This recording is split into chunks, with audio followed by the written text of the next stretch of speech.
Okay, so I think we are recording. So We're recording. First of all, let's just say today marks the 5-year anniversary of On the Depths of Depravity. So a group text this morning turned into a Zoom call this evening, and so FaceTime then a Zoom call this evening. Right. So we being the members of They Will Fall decided to get together and kind of go through maybe our thoughts about On the Depths of Depravity and talk about them. Just talk about maybe, some of the memories we had, some of the things we, would like to share or just like talk. But we also just were going to have a conversation and thought it might be fun to record it and post it for people who care, for the 3 people who might watch this at some point later on, given the fact that we were a rinky-dink metalcore band from Louisiana that no one cares about. So the first thing, okay, so I didn't tell you guys this. To anyone who watches this, I had sent them a list of questions that we might talk about. But one thing I really wanted to ask to start, this would be a really great starting point that I didn't ask you guys. Objectively, 5 years away, we're distanced 5 years from this recording and release. Objectively, is On the Depths of Depravity a good album? Yes or no? I still think it's really good because after we got off the phone, I went and listened to it, and I was like, "This is actually still good." And lyrically, some of the stuff still felt really relevant. I think, which attachment makes me cry. Yeah, we'll talk about it in a second, especially when Chris starts talking. But I think in terms of like how things were mixed and how this sort of like writing process went, there were just some things that we regretted doing or not doing, or maybe not speaking up and working in a way that we kind of had stuff more planned out. But overall, content-wise, it was great. Mix could have been better. Yeah, I agree. I think if you look past the mix and you actually like some of it, like I think basically just what Aaron said, like the lyrics still are true today. Like the other day, I think like a couple weeks ago or like a month ago, I went back and I just sometimes revisit it, and like I was listening to Detachment and I'm like, man, this is so on point. Even 5 years later, it's crazy. Like I don't know. It's like, I think we all relate to this. Like, we're all pretty nostalgic people. So I think it takes you back to the time, but then it's also still so relevant today. I don't know. It's, yeah. I mean, I guess that's a generalized, I mean, we were obviously going to get into more detail about specific songs and stuff like that. So I don't know. And the thing I liked about it is, like you guys said, I've listened to it all the way through today, and even from beginning to end, like it's a solid album.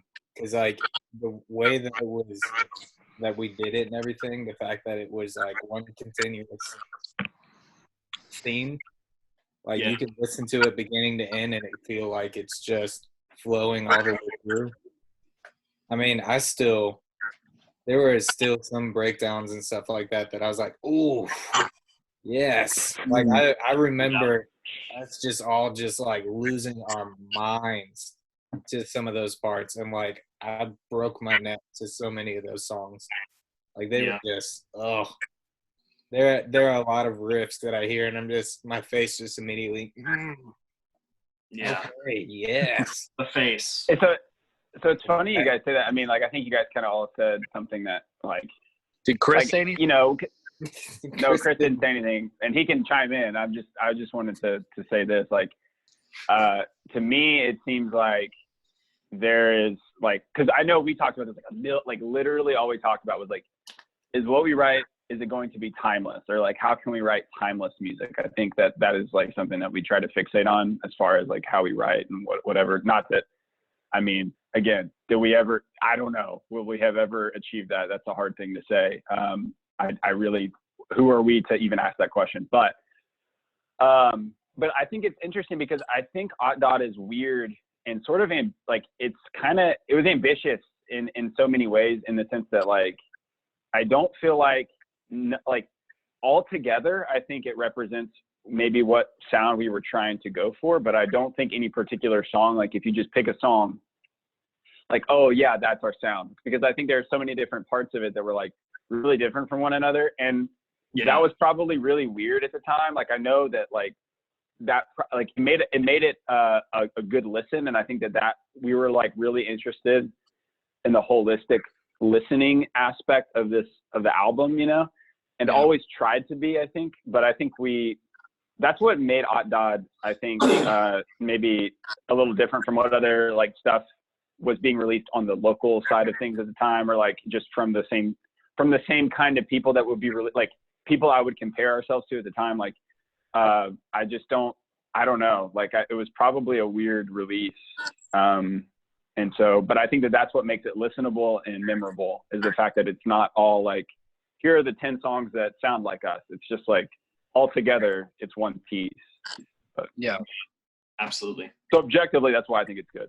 Sorry, I ramble too much. This is going to be obvious after this recording. I think we all ramble, but yeah.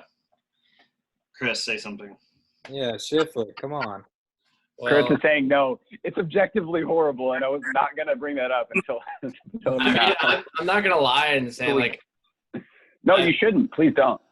I mean, there is a lot of disappointment attached to that album. I mean, like, yes, I'm just gonna be honest. I mean, I still love it, and I'm still proud of it in a lot of ways, because I think I agree with you guys. I think we were, in a sense, like ahead of ourselves. Like, I don't think. Like, I look back, and the fact that Facade, like, I remember writing Facade in, like, one day. I was about to say, that was what I was going to bring that up. would never happen now, ever, because I overthink everything. And to me, it's like, if you're going to release music, it has to be great. Like, it has to be. There's no room for just putting out music anymore, I think, just to put it out. Even some of the records that we looked up to, I'll listen back and I'm like, we would rip this apart now. But I mean, I'm still proud of it. I mean, I still think like songs like Intervention and like we could release that now and I think it would still be good. Yes. But I think Great. I mean, we're getting into like the details, I guess. Yeah. But anyway, I think the content itself is good. Like saying, like, I think if we were to record that album now, like with all the things that Chris knows and all the things that we each know specifically, like I think if we were to record that album now, it would sound like the way we wanted it to sound when we were writing it. Like when we were thinking about it in our heads. That's the thing. I think it did not. Yeah. Like, I mean, Aaron already said it. Like all I can think about is how what it could have been. Yes. Right. Yeah. Like, just to be honest. Like, because the content itself is good.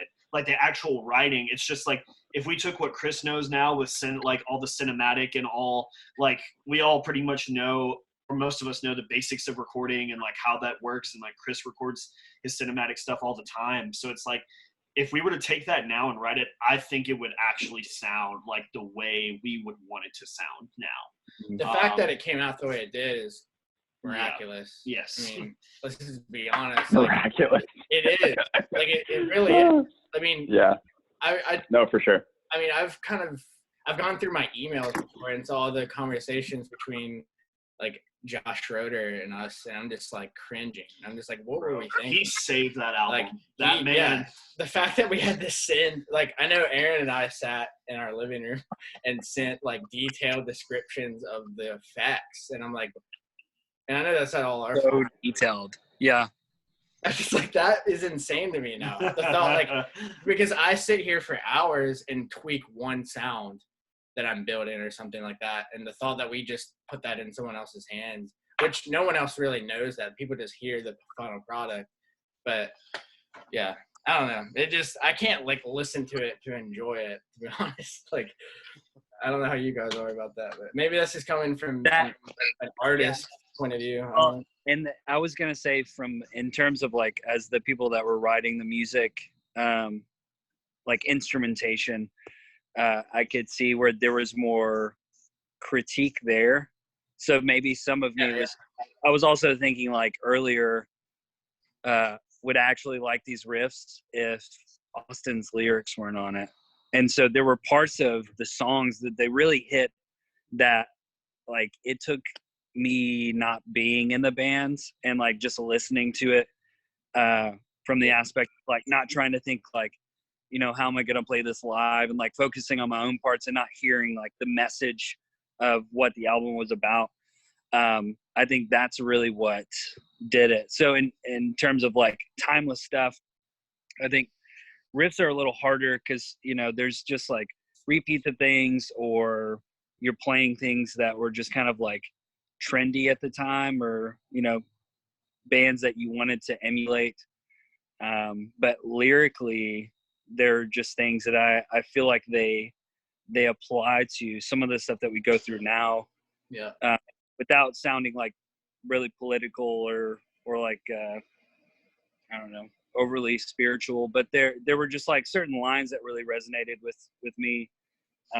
Especially it was division is our greatest pride and joy, especially thinking of where we're at now, how that applies. And so yeah, Facade ended up being really political. We can get more into that for sure. I'll save a question for like favorite lines or whatever, maybe. Yeah.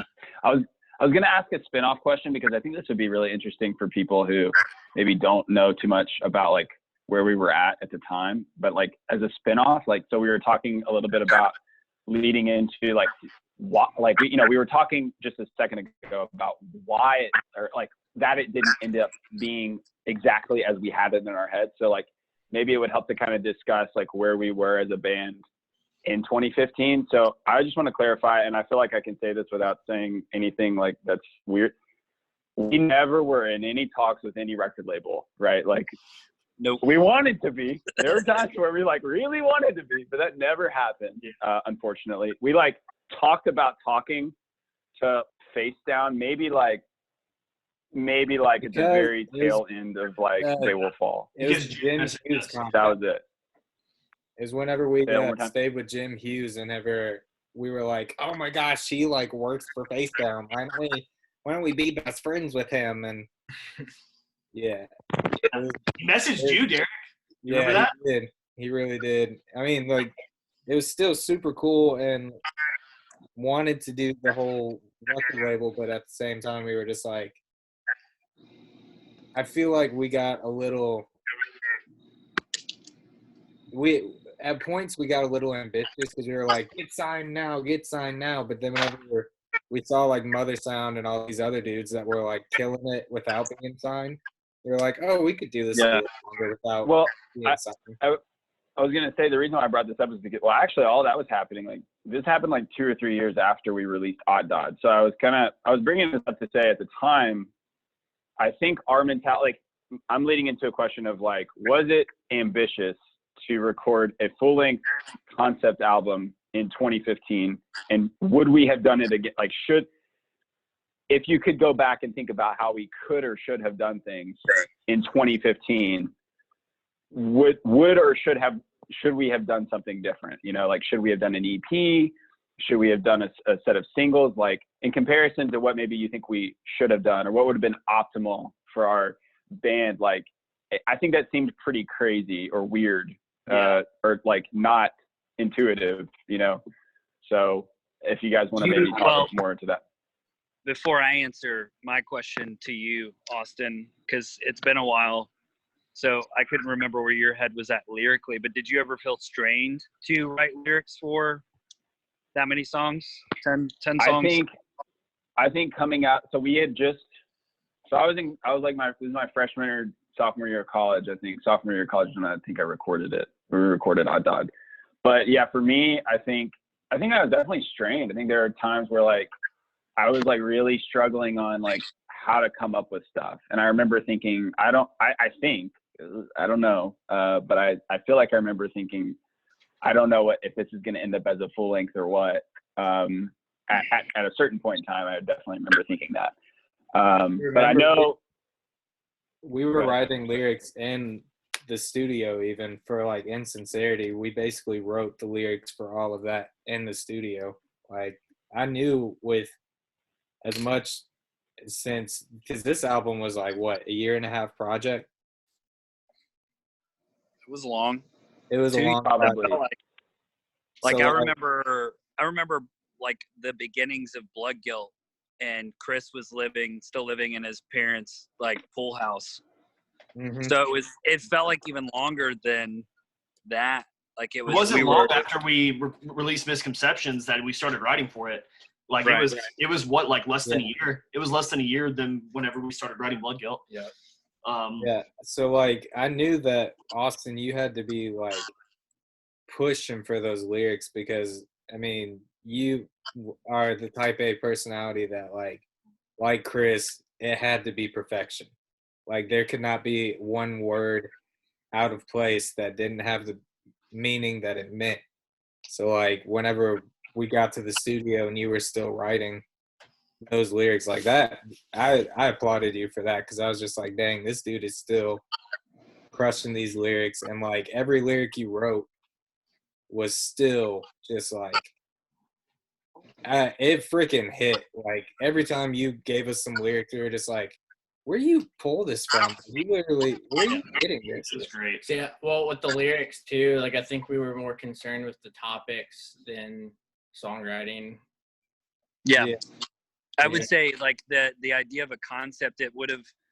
I don't know if it would have been possible to really have done like an EP necessarily, because then it's a question of like what songs would we have like cut out initially if like there was an eventual release of full length, like which songs would we have put, if we want to do a, like, if you had to kill, marry, and sleep with one of your 4 of your songs, which ones would it be? But like that, I think that would be, and I'm saying that in Never thought of it like reference that. of like which songs, if you had to like bare bones it, like which ones would you get rid of? And I personally think it would be hard to do that because the concept of like each song was building on the next, and there had to have been some resolution. I think maybe, I don't know, like there needed to be some sort of like, what now, or where do I go from here, and finishing it. And I think there was some sort of like openness left, but like as Christians, like we know God is good, and so he's in control of things, and like we're not having to be so bogged down in thinking like that all that weight and pressure of salvation or things like that is just solely on us, even though I think there's responsibility there. But with the writing of the songs lyrically, I don't know if it would have really been possible to have shortened it unless we were just trying to tease people. But I would say we would have just toured more. That would be my answer for if we were back in 2015. It would have been being out there more to get the music there. Well, to answer your initial question, I think we were ambitious and not ambitious enough at the same time. Like it's pretty bold for a local band to be like, yeah, we're about to release a full-length album. Like that's pretty dang ambitious. However, I feel like Aaron said, we should have probably toured more. We probably should have pushed the album more, maybe done a music video or like another music video or something like that. Yeah, another good one. Yeah, I mean, like it was really, we were doing stuff that you don't see West Monroe kids doing, like friggin' music videos, touring. Hopefully that's not our goal, though. Albums. Well, I mean, more generally, maybe helpful time, to say we didn't have anyone to learn from, I think. Yeah, exactly. Yeah. So 1 year. Yes and no to us being too ambitious and not ambitious enough. Like, I mean, like I feel like we were kind of somewhere in the middle. Just because, like Aaron was saying, if you look at the songs or look at the album as a whole, and you try to figure out which one of those songs like should not be there. I mean, it's hard to just say that one, just immediately kill it and all that. But it's also, I don't know, it's just one it's one story. Like it's a whole story that I mean, that was the initial concept of it, is we wanted it to be one full story from beginning to end. You feel something all the way through. So I think, I mean, like, yeah, I think it was ambitious, but the right kind of ambition. I think we were pushing in the right direction. Preface, blood guilt, dark grave, intervention, final words, detachment. I would have cut the rest. You know, if you're forcing me. Well, that was pretty quick, though. I guess, Austin, I forgot about final words. And like, I think you forget that, because Chris? you talked about your struggles with writing in the album. Obviously, like in Detachment, you were alluding to writing through the song that you were writing, which I thought was freaking awesome.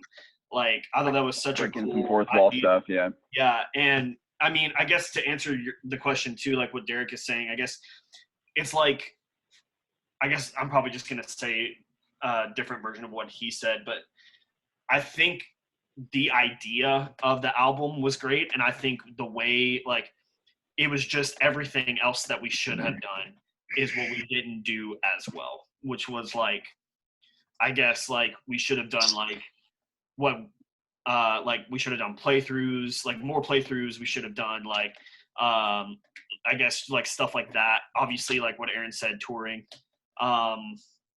And but yeah, I think at the time it was like the thing that we should have done, and we did. And because like we did Disrupt the World and we did Misconceptions, and it's like we need something that's a full length. And so I think it was what we needed to do at the time. I think it was just maybe we weren't, no, not maybe, we definitely weren't as prepared for it as we thought we were. So yeah. The thing I would add to what you guys have said as well is, like, I'm thinking about it in terms of kind of lost my train of thought here, but thinking about it in terms of like, should we have maybe like tried to like I guess what I'm saying is like we try to put a full length, but in no way were we thinking, oh, a record label is going to pick this up, or like if they pick it up, they're going to have to pick it up later because we're tired of waiting around. Kind of how we felt, which we didn't know anything. And I think my memory is, we're going to do this, and it's going to be something we're proud of, because it's like we're putting ourselves all out there. Like, this is everything we've got. Kind of like, not like saying that it was like we knew it was going to be like the last album that They Will Fall released, but it was like, this is definitely like I guess what I'm saying is, like, some people, I think my understanding now is that some bands, what they'll do is they'll make songs and they'll sit on them and they'll fish them out to different record labels and different management teams and whatever, and then make moves based on who bites. And we were like not even in that headspace, like did not even know anything about that, or like didn't know anything about what to do strategically. And so I think we were like, well, we put out two different things, but like this next thing, we have nothing, we have no reason not to just like put it all out there. So I think that's why we were like, well, let's put out a complete product versus like some EP or like something. I mean, truthfully, to tell you the truth, I think it wasn't until we had decided that it was a full length that I started personally like writing towards a full length product, because I think we at some point, the songs that existed, I'm sure we could have geared to like just an EP focus, but like, obviously I think OTDOD is what it is, because at some point we were like, this is going to be a full length and we're going to write it like a full length. But at the time, I don't think we were thinking anything other than, this is going to be cream de la crop. Like, this is going to be what we do that is going to try to define our sound, because as of right now, people think of us as Disrupt the World and Misconceptions. And, okay. So, yeah. But those were good stepping stones. So I don't know.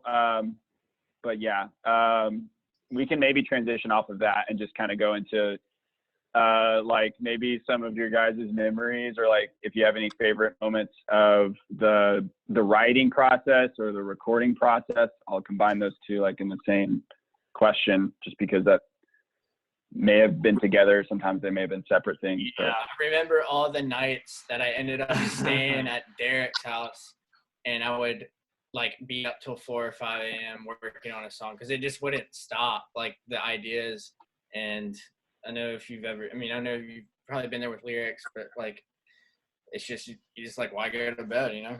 And I remember there were many. I know specifically Intervention was one of those songs that I ended up like staying at your house, Derek, and like finishing or something like that, and I was like most excited about that song. Dude, because you got off work and then like you basically went straight to my house. Well, I just remember you just like we were in the room together doing something. I can't remember, but yeah, I just remember that song. I just remember there was a point where like you completely were zoned into the computer. I couldn't get your attention for anything, and like I don't remember that, but yeah. And then like you came back to it and you're like, dude, hold up. And then like you showed me a piece of it and I was like, oh crap, that's freaking good. And then like I fell asleep and then I woke up and you have a very vivid memory. Well, because like this happened 9-10 times that you were just at my house working till 4 a.m. just on I just remember those nights, like in particular, just I don't know, just getting that rush, you know, of like, and those songs in particular, I don't know. I think I enjoyed that. I think that's why I feel a little disappointed because I enjoyed writing them more than recording them. Yeah. I was about to say, like, I feel like ideas were just like ripping out of you like so much. Like I remember, it just felt so new. Yeah. For us, like I felt like we were finally, I say finally, but I think we were being very inspired by a lot of bands that we didn't expect to be inspired. I know that Aaron had showed me like Viljarda and all those bands, and I was just blown away by all those bands that I just like. I want to make music that makes people feel like this, but with the lyrical content that we were wanting to expound upon. So it just felt very new at the time. And I think any writing process should feel like that. I think the moment you start feeling jaded or burnt out, like it's the moment where you start releasing crap. So I feel like you were the most inspired that I had ever seen you when you were writing those songs. Like in terms of favorite memory of the writing, one of my favorites is coming to your apartment that night with Austin, one of the nights, and I think I had just gotten off of work or something, and we went to your apartment, and you were like, "Hey, I wrote this," and it was just Facade, and you just showed me the whole song, and I was like, "You wrote this in one day, like just this entire song in one day," and you and Austin were just like freaking out because we were like, "Holy crap!" Like it just keeps happening. Like you just keep writing stuff. I didn't personally. I just don't remember overthinking it. Yeah. As much as I would now, and I think because that sound, like bands like Silent Planet, like we had been really just inspired by them. We were discovering a lot of new bands. But it just felt like we got this wave of inspiration during that time, and everything just felt exciting. Like we weren't trying not to be anything, but we weren't trying to be anything either. It just like, this is what's coming out. I mean, I think we felt like the need to stay relevant, but I don't think we felt the need to, like, we have to write this because that's what people will like. I think we liked the music that we were making. You know what I mean? Yeah, I would say to not a favorite memory, but a really like horrifying, dreadful. Let's get to the like, bad mentality of like as these songs were being written, all I could think was, especially from Chris being the drummer, like taking the music, like reading it as a guitarist and thinking, okay, how am I supposed to play this? Because some of these aren't like that riff not like it's not like how I would imagine I would write it or a guitarist would write it.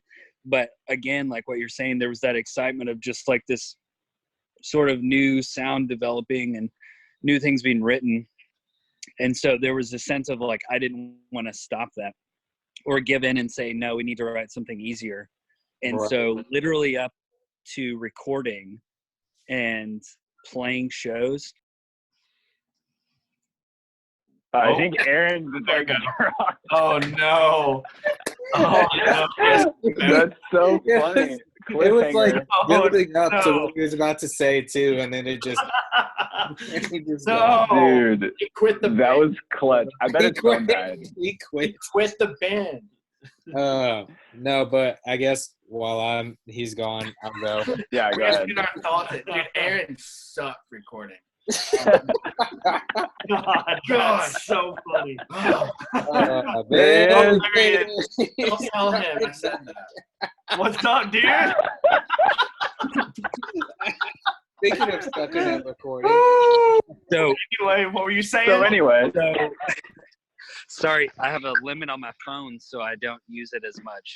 And then it just did it, and I hit, instead of hitting the button that's like, nah, I'll just skip the limit and just keep using my phone, I hit OK.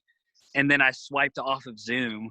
And so I just deleted everything within a matter of like a fraction of a second. And I was like, no. Oh, we just thought you quit the band and coming back.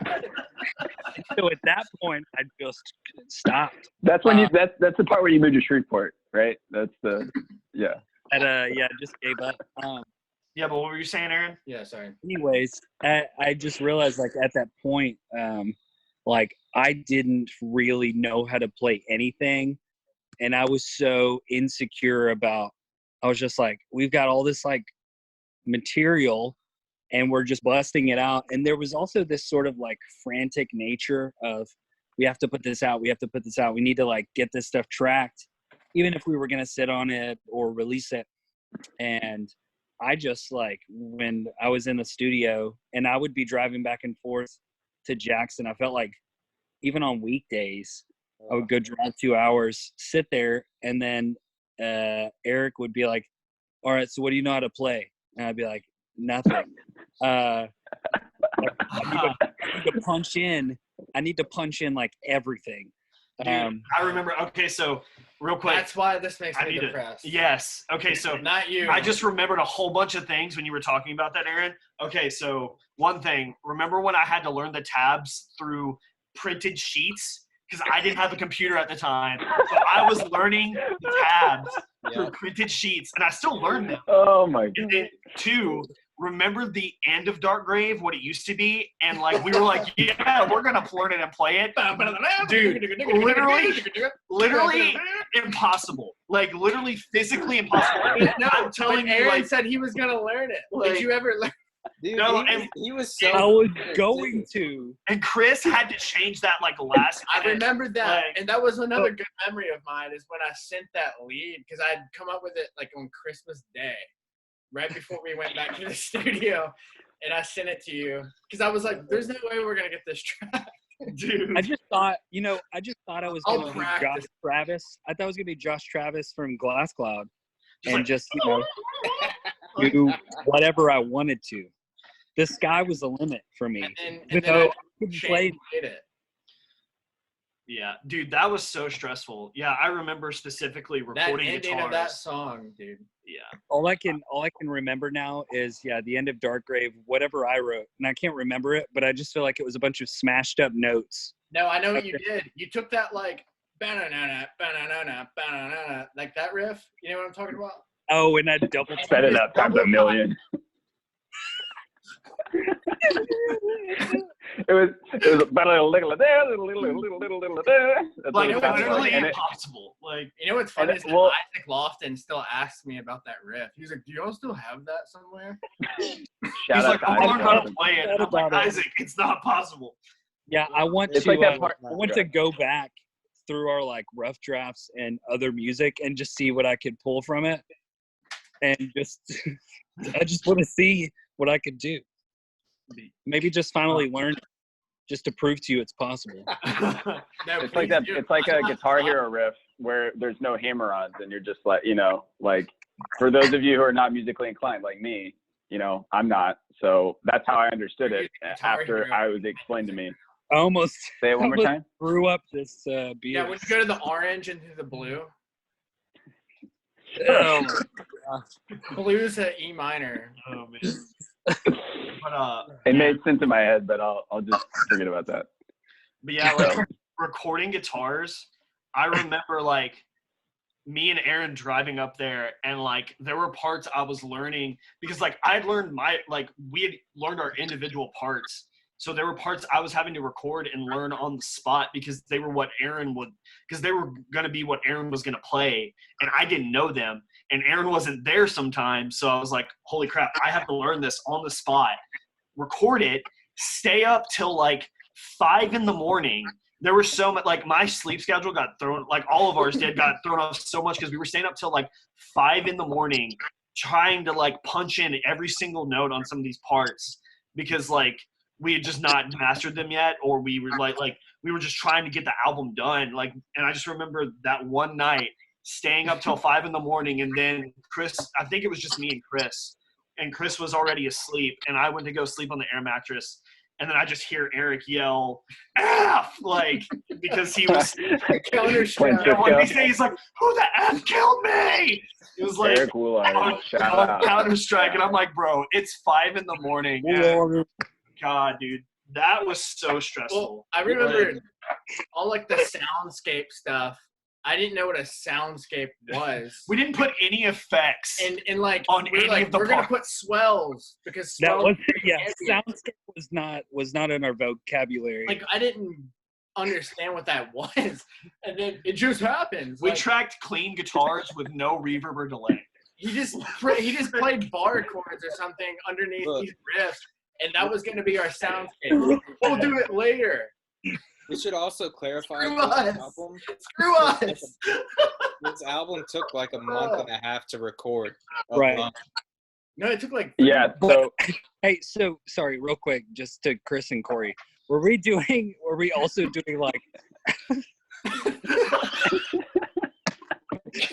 we were doing like what we were calling like reverse swells, and it was still just a dry input. Like, It was just nothing like, got, like yes. this is supposed to be backwards, and he's like, "Yeah, we'll get back to it." Yeah. we had We did nothing. We did like nothing. we had that whiteboard set up, right? And then we had like FX, and we never got to it. It was empty. Those boxes were empty. And then like the soundscapes ended up being exported.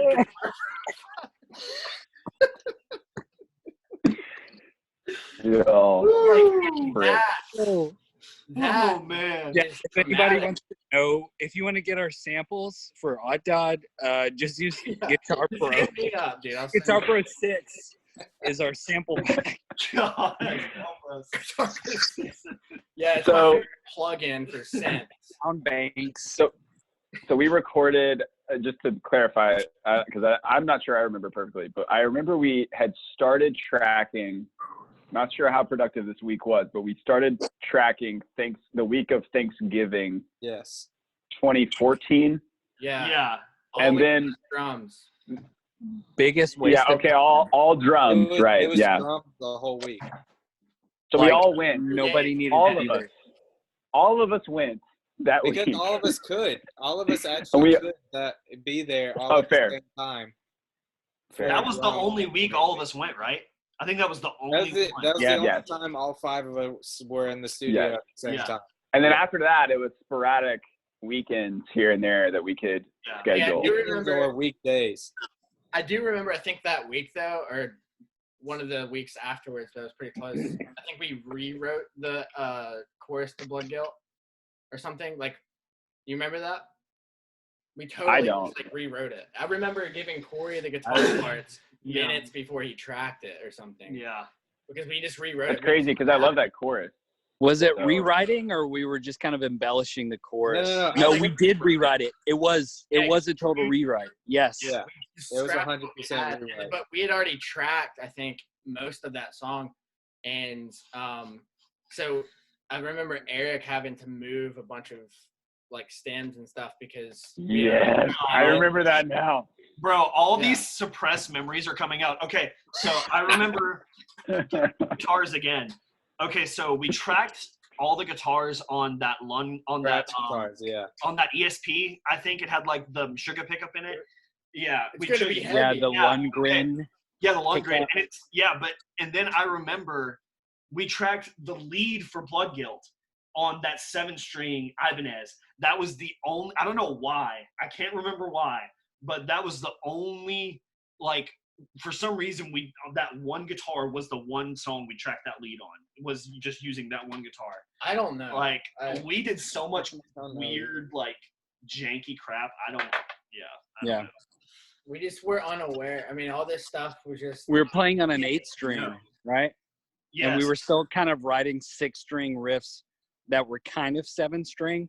So it was just like too much string going on. And Eric did put the 8th high string on there just so it could feel like a 7-string. Bro, tracking on that. Wait. As a non-guitar player, that is really funny to me, and I forgot about that. So let me like highlight that in my head, just spit it back and make sure I understand. You were playing an 8-string guitar. You were playing an 8-string guitar with 7 strings on it, with the highest one missing. Yes. So that it would be a. Yes. And bro, tracking on that thing sucked. I had never played on an 8-string like extensively in my life. It wasn't the. It was like. It was like playing on a 2x4. And he also was like, don't hit the strings too hard. So we were just kind of like, Okay. I remember that. Wow. We got in a lot of trouble for playing too hard. He was like, no, it's too much feedback. You gotta hit it softer. Yeah. Like, you can't hit the bass. Too weird. Hit it softer. So this evolved into instead of being favorite or best parts, it ended up being nightmares for the recording process. Yeah. Well, I appreciate this album for what it turned into because of how the process. awful the process was. Yes. So it wasn't good. So There was not a single save. Let me rephrase the question. There was not a single part that was was there any good memories that we can reclaim from the recording process or the writing process of the I will say I enjoyed the writing process because we actually spent a lot of time together, and we actually, like, even though, like, Chris basically wrote the entire song, he would come back and be like, it's not true. you would come back and you would be like, hey, so, like, tell me your guys' input, like, give me something to put in this, like, Aaron wrote most of the attachment. You would challenge us. Starbucks. I mean, like, it pushed all of us to I didn't write it. But B, like, actually write something. And I suck at writing, or I did at the time because I had zero confidence in my writing. So, like, when you guys were like, it was basically giving me homework in a good way, where you were just, I didn't like it at the time because life, but the fact that you guys were always just kind of being like, hey, we want you to be better. Like, let's write something together as a band and not make this the Chris Shiflett project or the Aaron Felkins phenomenon or whatever. Like, thanks. Phenomenon. You're a phenomenon. Aaron Felkins phenomenon. Check out my new side project On the Discovery Channel. But, like, and the theme song is.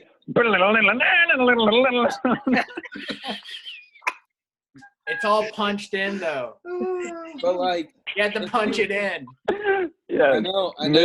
MIDI. No tracking. No tracking allowed. Remember when Josh Schroeder said that? He was like, "This all just sounds," or look, I know like MIDI. It sounds MIDI. And none of you guys wanted to talk about the other albums, and I'm not going there. But, like, the fact that that's for the other anniversaries. We'll maybe entertain that idea. We'll misconceptions. Disrupt the World can stay where it is, but hey, our fans might get offended, so be careful. Let them be offended. They listen to Skillet. But this album, we're devolving. Go, Derek. Sorry. This album, if you listen to Skillet, it might be all right. Who knows?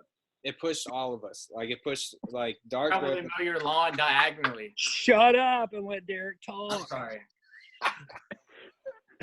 I'm Look, sorry, Derek, dude. I'm sorry.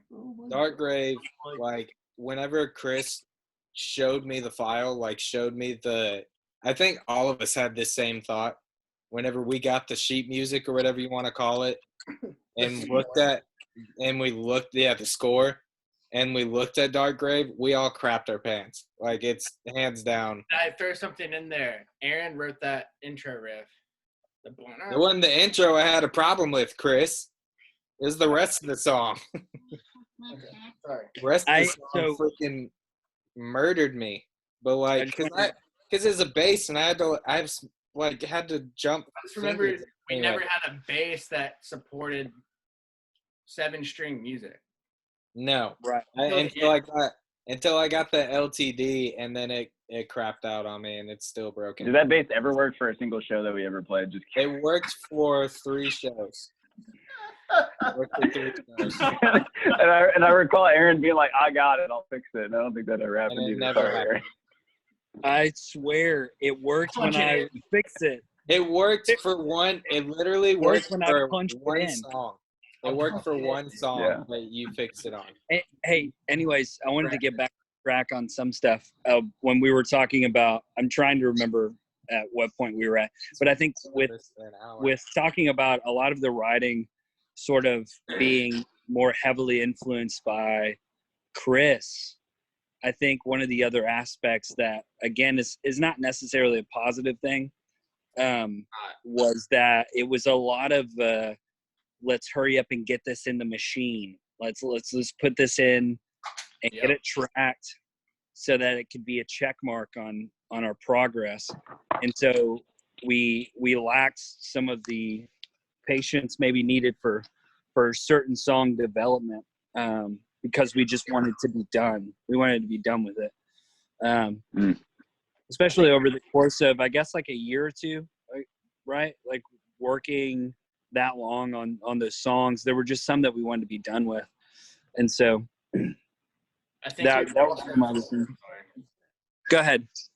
I think we were also fooled by guitar profiles. Yes. Like, I think we liked. I was gonna say that. We liked the way and I did too in some ways. Like, it's kind of sad looking back, but it's like I was fooled by that. I was like, oh, it's gonna sound like this or something like this, and we just, I don't know, we just didn't have the self-awareness to go like, no, it's actually in the playing where the passion comes from. And like, I think I was just like, oh, it sounds sick in Guitar Pro, so there we go. We weren't thinking about feel.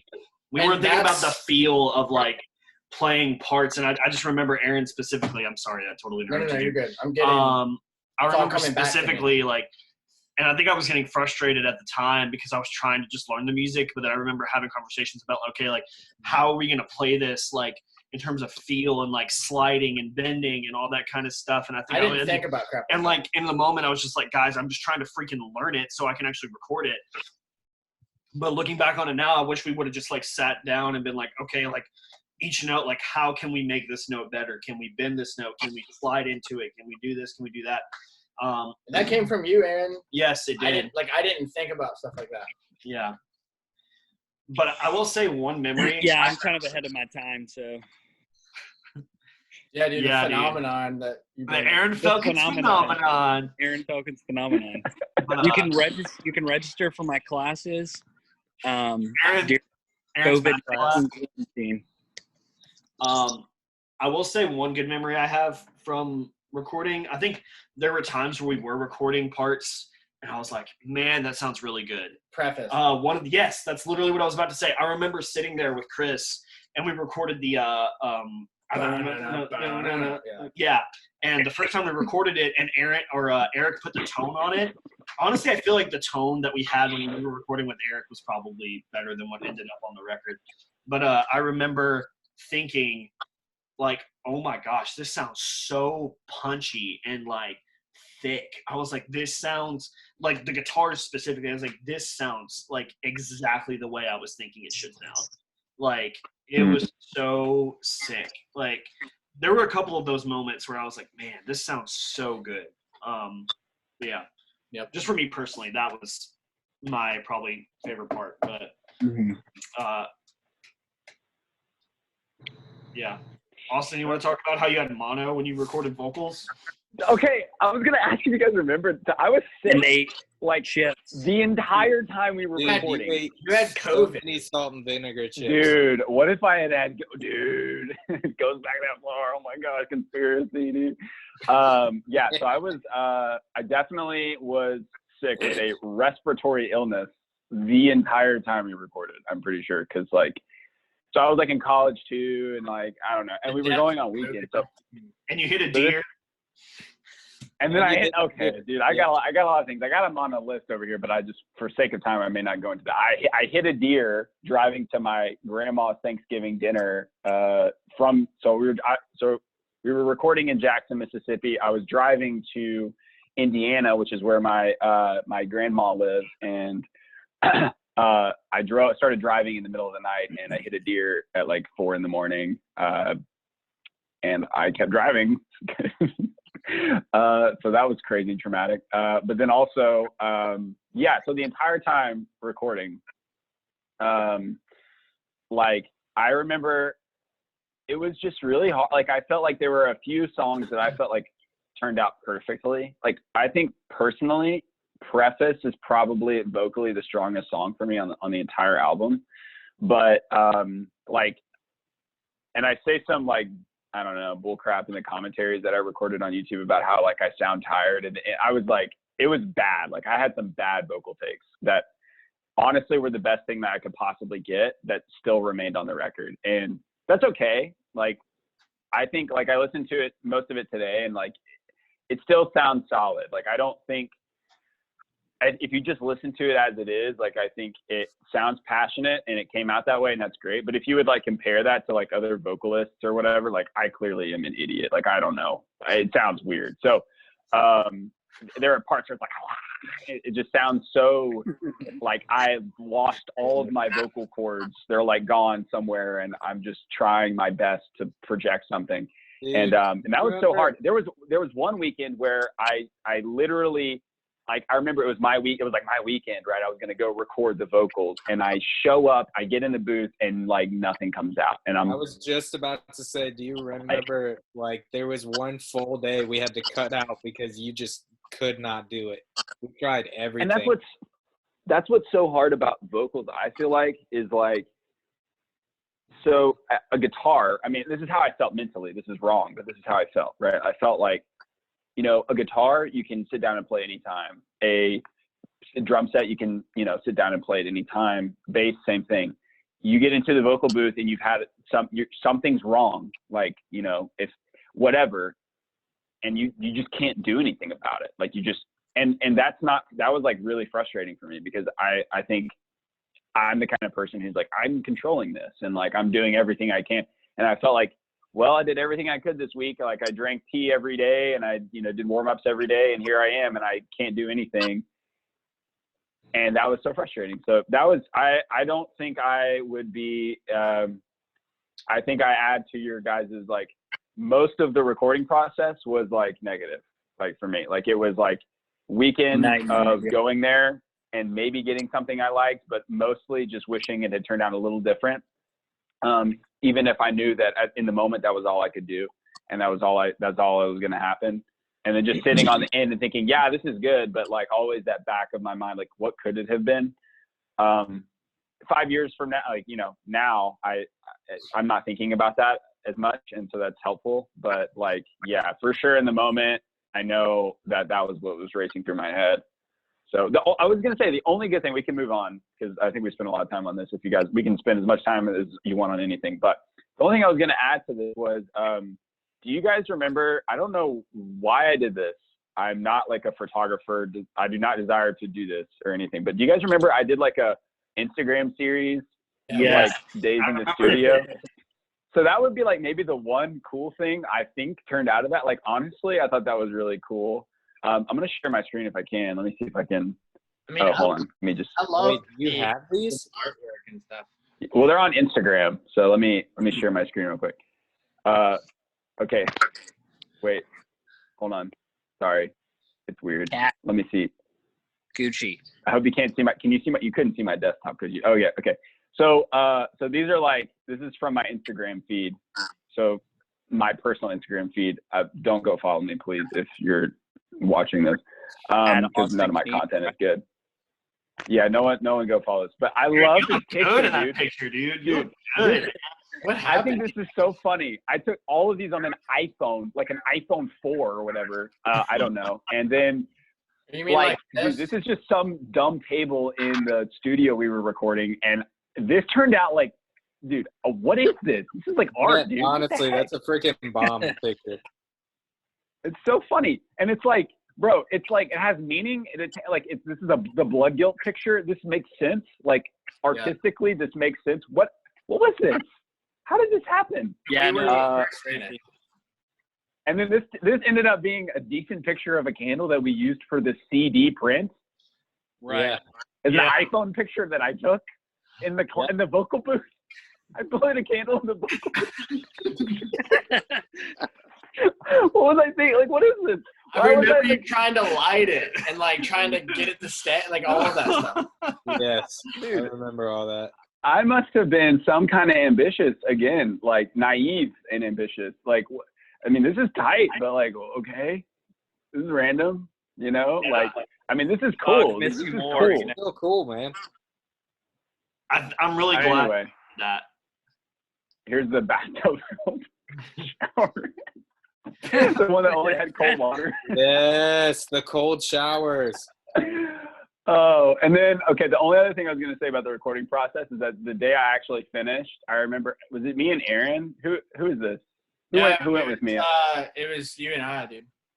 Okay, so yeah, so this is the Empty-Handed Painters is our friends. Shout out to the Empty-Handed Painters. They're all scattered all over Mississippi. I think mostly in Hattiesburg now, doing different projects like blanket swimming. Nick's doing blanket swimming, and I think Whit's like just painting away. Hal's still killing it. I don't know, but they were doing a set at Cups in Fondren, and that set was so dope. And I remember that being like a really cool way to like end my time in Jackson at that point.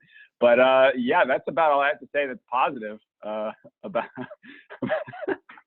about recording process. I will say one of the things that I was bummed out about for this recording process is that like I could never be there. Like my job would not let me get off work for anything. So I maybe was there for like 6 days total. Out of the entire, from Thanksgiving until like when it finished, I think I was really there for like 6 days. Yeah. And that was literally just to go record my parts and then like maybe see one of you guys record, and that was it. Like I was there. It's crazy. I really didn't get to hear anything or anything like that until it was done. So that it kind of sucked for me, but like the times that we were there, or the times that I was there rather, I enjoyed them. I mean, like they were frustrating to start working at like 1 o'clock in the afternoon or 2 o'clock in the afternoon or something like that until, midnight or something like that. But like, I don't know. It was cool to see the things that you guys were doing and like the things that you guys were able to accomplish in all this time. And yeah, there were a lot of hard parts to this, but like the times that, we were able to be there and we were all able to like hang out and get some input together and see how each other's doing. And I remember Austin and I were working super hard to try and get his vocals back for like a day and a half. We spent only working on trying to get your vocals back. The day that your vocals just written crapped it out of my memory. Thank the Lord, I do not remember much of that. Man, Probably dumb stuff like drinking hot tea. Yeah, I was gonna say we did like the salt and vinegar chips. We did the hot tea. We did just drinking straight. Going to the Dollar General right by the studio every day. Right by, No, yeah. thanks, dude. Hard pass on that, dude. Mm-mm. And it was, but again, like I said, it was the times that I was there to record. They were cool because, like, I don't know. I think able to enjoy just I think maybe to. Sorry, I didn't mean to interrupt you there. No, go I hope ahead. I didn't cut you off. I was just going to say, to summarize, I think the big thing, the big takeaway, I would say, maybe most bands deal with this, and this is not a thing that like this might sound privileged, I don't know. But up until that point, we had, I think, recorded most of all of the stuff we had released together. We had all like been at the studio at the same time, I think, mostly. And so OTDOD was different, obviously, because it was a full length. And so we had to do a different way of doing it. We all worked at the time, maybe disrupt the world. We were all like in high school, so we could just take off because it was the summer, who cares, whatever. But now we like work and are adults. So it's different. And I think the biggest thing is like when you're recording and you maybe are the only one or there's only one other person there, it's hard to feel that energy. It's also hard to like feel that consistently over weekends. And so I think that there's a difficulty in recording something that you believe is like going to be really like, it's especially if you're discouraged, which you will be in the recording process. It's really hard to like feel encouraged when things are like spread out and you're isolated. So I maybe to speak maybe to Chris, who said like it was just a miracle that it got done. I definitely resonate with that, thinking about that part of the recording process.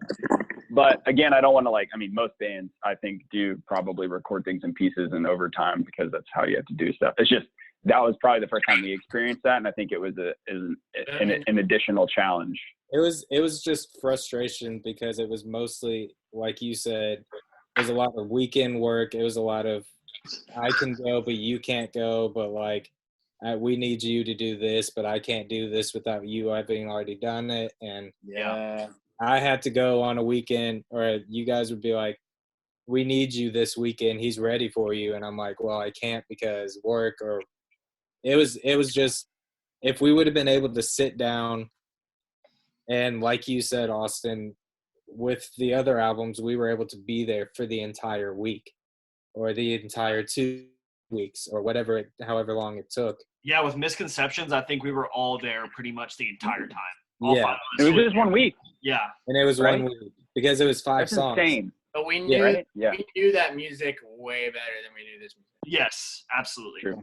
But at the same time, like, because we were able to be there, even Disrupt the World, we were there for a full week. But like, we were there the whole time. We were there together, and that was it.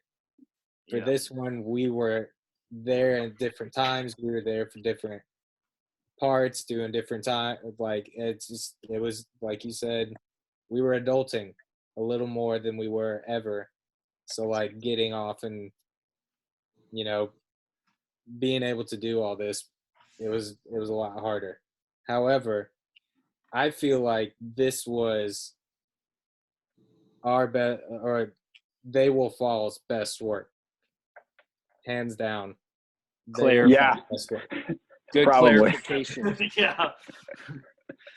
We can all agree this is They Will Fall's best work. Yeah. I mean, again, This I think, doesn't- I just think this goes to show, I mean, again, we are a Rinky Dink band from Louisiana with, We should have been number like one. we're probably 45 minutes in talking about the recording process for a full length album that we released 5 years ago. For I don't know who's gonna watch this really. This might just be us, y'all. So I don't know. I mean, but that being said, Okay. sure, it is our best work. If anyone is even familiar with our other work, You even care. but High bar to clear. Hey, I can send you I was- some guitar profiles that might change your mind. yeah. Oh, the B-side. Remember, what was it called? Family Portrait. Remember? Yeah. We recorded it with Bailey. Yeah. Bro, Yeah. that sucked. Shout out to Bailey That was- Grenade. It was like Evo. some of the like we basically took the best riffs from that song and made Intervention. That's where Intervention came from. Like, Yeah.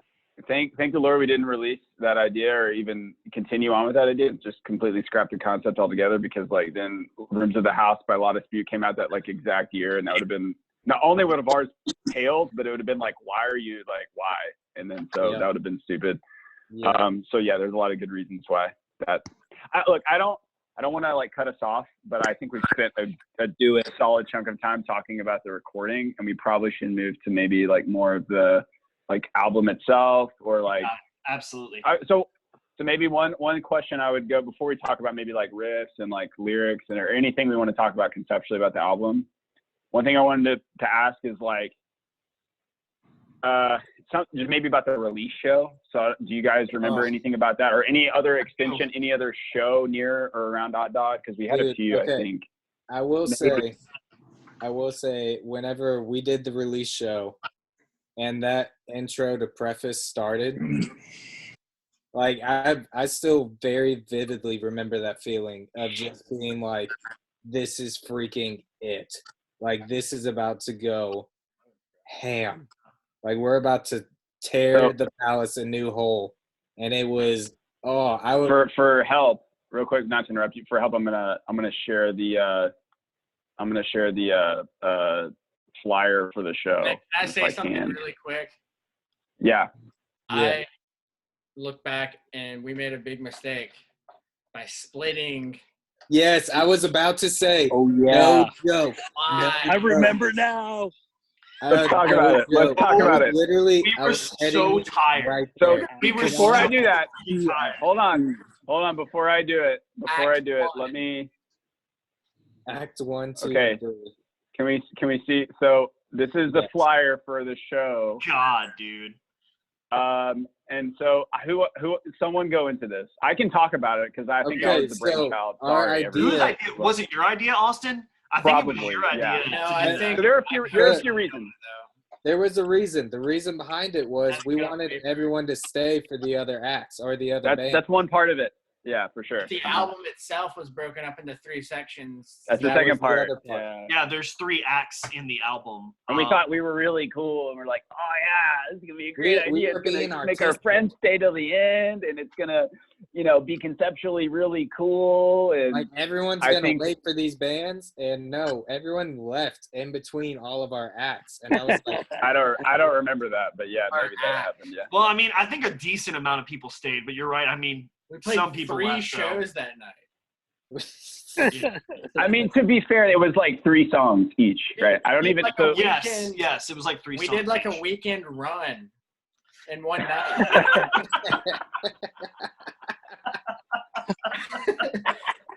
This is a tour for us at this point. We were probably calling it a what's tour. up, Monroe? Hey, we got a tour this weekend. Come out. We're playing at the Hey, Palace. hey Monroe, we were just in Monroe, and we're going to Good Monroe run this tomorrow. weekend, guys. and it's all in the Yeah, same. can't wait for the next one. The same night. We just broken it up into 3 days in the same place, in the same city. Yeah. That's what we did. Yeah. All right, you want to hear the rest of the album? Come back tomorrow night. We'll get it back. It wasn't this show, but I think one of my favorite shows on the album cycle was when we played the Palace with Mother Sound, and we did the entire album all the way through. Yes. And we played Pain at the end. Bro, that show was amazing. That might have been one of the best shows we played in Monroe. Like, legit, because everyone was into it. The show we played with a rival choir. That one was great too. But I'm saying, like, I think for us personally, like, Silent Planet one. When Silent Planet came to the Palace, that show wrecked. I mean, it was good, but I'm saying for us personally, like, how we played, the vibe of the show. It's like, that show was for us. You know what I'm saying? Like, those shows were specifically for us. Yeah. And, like, that was the longest set list we had ever done. That was 11 songs. We did 11 songs. And, like, I just remember at the end of it feeling like, I don't know, this might sound super corny, but I felt like kind of like professional. Like we made it. You know what I mean? No, not like we made it, but I'm saying like it was our best. But I'm saying like, I'm not saying we made it. And then 2 days later, we played St. Louis to 3 people. Oh yeah, that sucked. But anyway, I'm not saying we made it. But remember the noodles? I'm so hungry for tuna right now. I'm saying the vibe of the for the hot tuna. I just roll. It's freaking raw. But anyway, I'm saying the vibe of the show. The vibe of the show was like great, and I just remember playing Pain at the end and everyone going crazy. Like, man, that was a great show. That was a really good one. Yeah. Yeah, I would say the Silent Planet show, I just felt weak and like insecure. Yeah. I felt like I thought I was professional, and then they played and I was just like, I don't know anything. I don't know what. Wait, are y'all talking about the time we played with him at barbecue joint in Shreveport, or the time we? I'm talking about the Palace. Oh, okay. Yeah, like I think I'm with Aaron. I think I was just like, I was ready to play it, but I was more excited to see them play than I was to play the show. You know, like I mean, because I was so nervous. I was with Aaron. I'm like, I want to be as good as this band, but I just know it's not going to happen. Yeah. I will say, I think that night in particular, I probably played one of the cleanest sets I'd ever played. Chris did good. I don't think I did that good from what I remember. I think I was pretty bad. Well, I don't think I was that good that night either. There was this, like, the whole time, there was just this level of insecurity of like trying to figure out like what we were doing, and then like the variety of bands and places that we played. It was just like, is this too complex? Is it not complex enough? What are we focusing on that maybe we should be focused on something else? Not sure if this is getting off track from the original question of just shows and stuff, but like playing those shows, there was a lot of reflection, like after every show, is just trying to figure out, you know, what should we be doing to get to stardom, you know, to make it. Well, I think that I would have to agree with Corey whenever he talked about the Mother Sound show being one of the best ones, because I think we were just all hyped, like super freaking hyped, because we were going on tour with Mother Sound, so we were like, this is the kickstart. Like, we need to show these guys this is not going to be like we're going to suck this whole tour. Like, we got to prove ourselves, basically. Yeah. And we definitely showed them how unprepared we were. Yeah, and it was in our hometown, and we need to, like, give these guys good time. Yeah. And, man, everyone was into it. Every single person at that show was into it. And, like, yes, I just remember at the end of the show, like, the vibe in the room was like, oh, my God, like, that was, like, so amazing. Like, I remember feeling on top of the world after we played that song. Yes. And thank the Lord. That was the last time I felt alive, guys. I was going to say, thank the Lord that we had that show, because I'm pretty sure we rode on that high and the rest of its fumes for the next 18 days. It was Monroe was great, and then Oxford was great too, and then the rest was just Oklahoma City. No. South Dakota was good in comparison to the other one. Like, true, but it was like we were riding that wave, and then that wave just punched us in the face, and we were like, I'm gonna just interrupt this because I think it'd probably be better to leave that. Maybe if we want to talk about, you know, the tour that we took Mother Sound on that killed all of our metalcore dreams. We can do that. We can go there, but we don't. Probably would save another time. A lot of time not to get into that. Because it's like 3 years after OTDOD. But yeah. Anyway, back to the album. Let's get into the album a little bit. I think that would be cool. Unless you guys, I don't know if you guys have like a piece of merch that is particularly, I don't know. I just thought it'd be an interesting question. But if you guys have like maybe something that we printed. I'll say the dad hat. Yeah. The dad hat. I mean, my wife didn't make enough. That's all I'll say. We never made enough merch. We didn't make enough cool merch. So my wife made. We made enough because we still have shirts left over. So, bro, we didn't make the right merch. Snap, dude. Bro, we need to reprint those. I hate that. All right. In the comments, if you want, I'm just kidding. We're not gonna redo. Dude, I got that same shirt at youth camp last year. It looks like a Spin Weekend shirt. Hey, don't hate on those pre-tie-dyed Gildan tees. Look, anyway. Blood Gildan. Okay. I think the hats. No, but the hats for sure. I'm actually. Yikes! No one knows I'm wearing my own band's merch. Yikes! I'm mowing my yard and my neighbor doesn't know. It's cool. Okay. So let's move on. Let's move to the probably the hardest question, maybe the funnest question of this whole thing that I think we can answer. What you can have, these can be the same answer for you, or you can have different answers for both. So best and or favorite song off of the record. Oh, yeah. I think I have multiple answers because I don't think I can pick Go for one. it. I know the two right off the bat. Yeah, I think I know Chris. musically, Intervention. Wait. For dramatic effect, Chris and Corey say them both at the same time. Well, I Yes. just said it. I just said it. Oh, I didn't hear you. So we'll pretend. But Chris heard you. So For dang it. re-dramatic effect, say it at the same time. All right, 1, 2, 3. Preface and Intervention. intervention. Intervention. Facky. Ginger Gentrification. Did we Okay. write a song about gentrification? Okay, I'm saying musically, it's definitely Intervention, and then, but the song that like lyrically or just like I don't know, like Detachment, like Always is just so moving. But Wow, musically, really? yeah, I think the song musically, in terms of a metal song that sounds the most mature to me, I think it's Intervention, for sure, 100%. Yeah. I could give you that. I think my favorite song might have been Blood Guilt. Solid. Banger.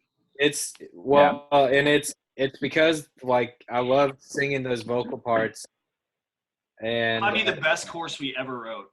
I would argue that's the best chorus we ever wrote. that opening riff, just like going straight into the breakdown, it still makes me want to, like, even when I'm driving and listening to it now, I still want to throw my head around. And the music video was fun to make. Like, it took forever. But it was still a lot of fun to make that music video. Like, I don't know. So like it's just a lot of things on Blood Guilt that just make it. I would put it up there for sure.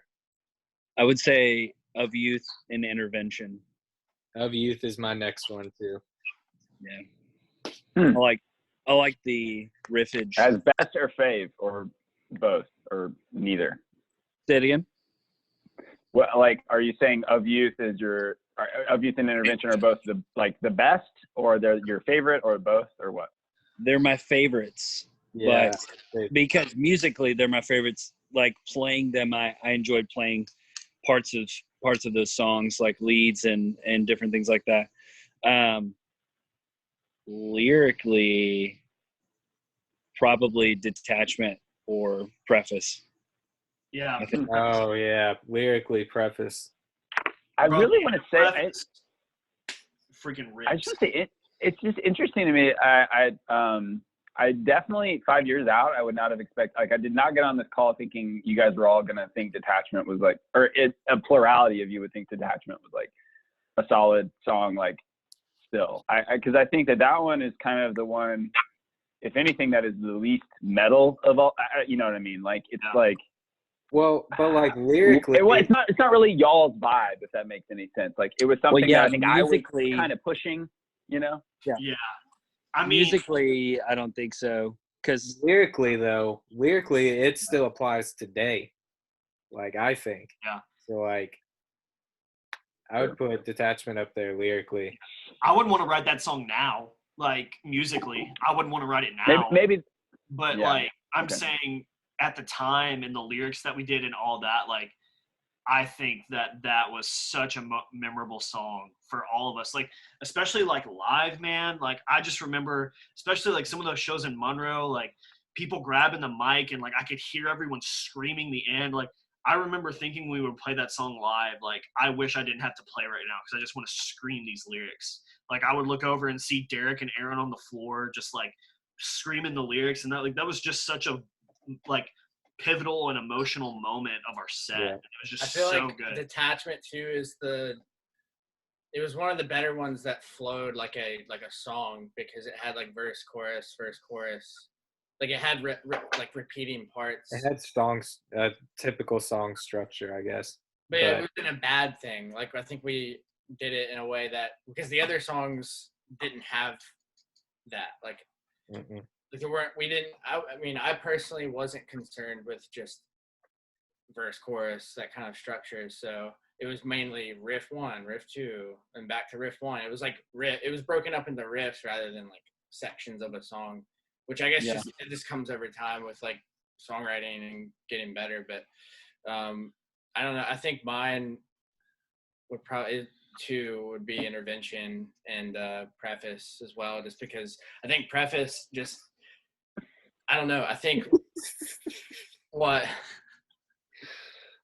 we're gravitating towards the same songs, and I was gonna say Preface and Intervention at the end. So. Oh, really? Yeah, it's really funny. I don't know. I mean, I think Preface just obviously sticks out, and I think like musically, I think that was the most. What's the word I'm looking for? It was very interesting. It was a very interesting but like, song. I wrote to your lyrics. I remember that. Like, there were certain moments where it was like the music has to be like this to cater to your lyrics. What? Do you remember the initial that we had a V1 of Preface? Yeah. And it was bad. It was like 6/8, like really whiny, like, God, please tell me there's more to, I don't know, something like that. And it was bad. It was not good. And we rewrote it, and it became a banger. And I literally think it's one of the best on the record. Yes, 100%. Crazy. Yeah. It was just a good opening song because the lyrics. I love yeah. What are yours?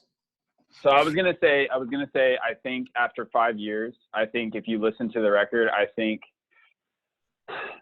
as I said, you guys know my opinion. I think Blood Guild is the standout single. It's got that single vibe, you know, like it's, remember that. What's the word? It's our They Will Fall song, you know.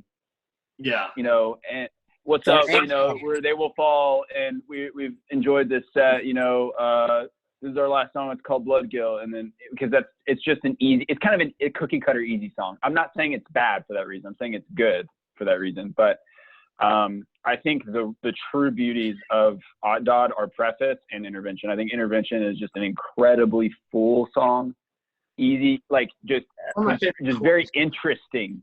You're pulled in the entire time. That was our most all song on the record. That was our most like yeah. I think it was a good package of what we were actually trying to be. Like, maybe we weren't actually that, but we really, really wanted to be something closer to like 10 songs of Intervention type songs. That really, I don't know. And I think that playing that live was like, dude. It was a great opening song. Bro. Yeah. That was such a good opening song. I loved opening with that song. Yeah. I agree. I think again, Preface, I think, I don't know, full package, just so good, so deep. Musically, I think it's just weird, and I think we really hit it home.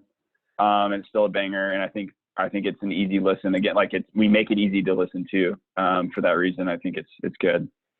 And even Preface with that just slow intro where it's just like this calm. I just remember every single time, like, we were about to play a show, and that's what's like start. You would just see all 5 of us just kind of looking at each other like, let's tear this place apart. Let's do this. But like, and in that stupid way. But like, I don't know. Anytime I hear that, I immediately flash back to any show where I'm just like, with you guys next to me, and we're about to just do the thing that we love the most in the world. I can smell the cigarette smoke right now, Derek. Yeah. Not at the Palace. Austin. Oh, sorry. Yeah. Always just venue. Straight edge. Yeah. Yeah. Straight. I can smell it. I'm thinking Bushnookies specifically, but yeah, exactly. Yes, Bushnookies. Yeah, or Bushnookies. Shows in there too. Remember when you would write songs, or like as you were writing the songs, and when you were trying to get us to envision maybe what it would sound like live, or like how it would be structured? Can we not go there? This is recorded. We're gonna release this. Like that's the you're not thinking like any big stadium or venue. You're thinking of a bar in Shreveport. We have to like move our gear Yeah. past, like the crock pot where they're boiling hot for the Remember Bisbano's? Dude, rip Bush Nookies. Dude, Bisbano's in Lafayette. Best shows, dude. Best shows, honestly. But Bush Nookies, whatever. No joke. That's where I started to cut hair too, because I would be cutting hair in the back of Bush Nookies, like with a headlamp on and a stool, and just be cutting people's hair. Remember that one show we played at Bush Nookies that was like 12 bands and like Mother Sound was on? It was a pre South by Southwest show. It was one of those like, you know, the curse of the promoter where everyone is trying to route to Austin in March. It was like a Hard Times article. Yeah. And that one band was like, "Welcome to the Bible Belt." Yeah. Wait, well, actually, that band was from Denton, and I remember that. But yeah. Wait, Austin? Are you talking about Tempe, or you're talking about Bush Nookies? Because there were both of those, and they both were awful. Where we got paid in Little Caesars. That wasn't left. Yeah, that was okay. So I thought that was the South by or whatever. No, because that was in the summer. Remember? The South by's train wreck. Yeah. That was worse. Again, another story for another time. Yeah, for sure. Let's move maybe to like our favorite like riffs or instrumental parts on the record. If you guys want to like, I mean, maybe not a specific song necessarily, but like maybe bits and pieces of songs that you guys think are just like, you know, you're proud of. You're like really proud of 5 years out.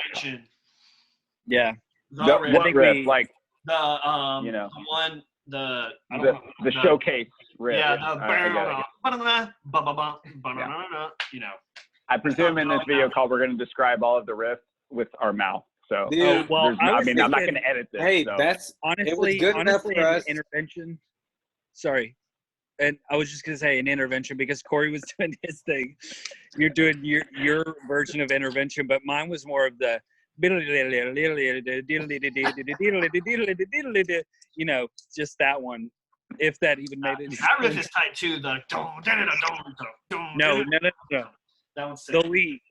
But yeah, that's no one's gonna watch this video. They're gonna turn it off right now. They're gonna be 5 minutes in and like Nathan. They're gonna be like, this is 2 hours long. No way. They're gonna see 2 hours and go, no way. It's gonna be the longest video on YouTube. Yeah. It's basically a movie. I hope you realize that. We basically have it's a podcast. Movie. But it's a good podcast for anyone that wants to piss away time. But I was gonna say I'm going back to Blood Guild again, sorry.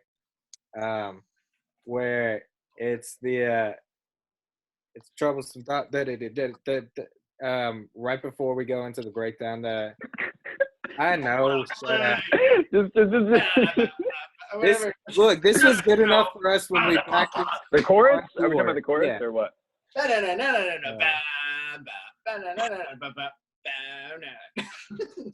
One.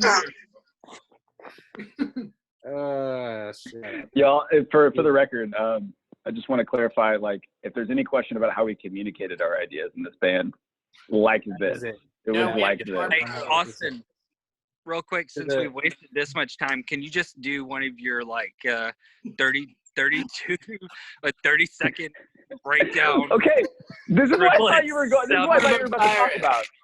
When you were talking about, I didn't think you were gonna. I don't care about what's up Bush Nookies. Who cares about that? I thought you were gonna make fun of me for going a breakdown idea. Why don't you guys just go? So for the record, I wanted us to. I know nothing. I know nothing about music. Just I have no idea how I ended up in this band, and I don't know. I don't even know I'm on this call right now. So okay, let's continue. It's because you can scream. That's all we needed from you. I can't. I don't even. What is that? I don't know what that is. So. I think one of my favorite riffs is in Preface. The first riff that comes in. You know what I'm talking about? Yeah. That one, yes. Oh, that Yeah. one. It's a good. Literally, I seriously. agree. Yeah. No one's gonna watch this. It's fine. Maybe we should just like try to highlight them by the names, like the beginning of or whatever. Right. Anyway, Or you could like crack this Oh my into goodness. 5 or 10 minute segments. shout out to Regressive 27. Yeah, dude. All right, there was a tank top there. Yeah, I'm not gonna cut it. It's just gonna be as is. Sorry, I don't know. I'm too lazy for that. I was gonna say for me, I think Intervention is probably the best, if not one of the best. So like that riff, I again think is just everything we wanted in a breakdown Yes. or like a riff, So that's the pinnacle of what I think we did instrumentally. Sorry, Chris, if you feel differently, but I feel that way. What part? Just the riff and Intervention, the showcase riff, No, I agree with you. I like that one too. I just wish we would have played it on the 7th string. I don't think we did. I think we played did. it on the No. 6th string. Yeah. We did. Yeah. That's the only thing I would, reconsider. Yeah. Also, I wish we would I have also- built up Facade like 15 Yeah, BPM. everything could have been like 10 beats per minute faster. That would have been cool. On Facade. Yeah, it does kind of listen a little slow. I It's feel just you. Drags, dude. Freaking Yeah, drags. that's a good point. That song could really, Facade's really good, but I think I agree with that point. That's So, another thing also, didn't think about was like fine tuning of beats per minute. I was like, oh, they can all be relatively the same. I'm like, that's such a dumb thing. Like, why would you? I don't know. There's so many things I could go into. Again, we're looking at it from 5 years worth of knowledge via musically or Yeah, sucking. Yes. whatever. Like we're looking at it through a different lens. So we digress. We're gonna talk about I don't lyrics. know. I was gonna. Like our favorite lyrics. Yeah, we can go ahead and move there for sure. Because I think that the discussion of like songs and riffs and stuff is we kind of hit it.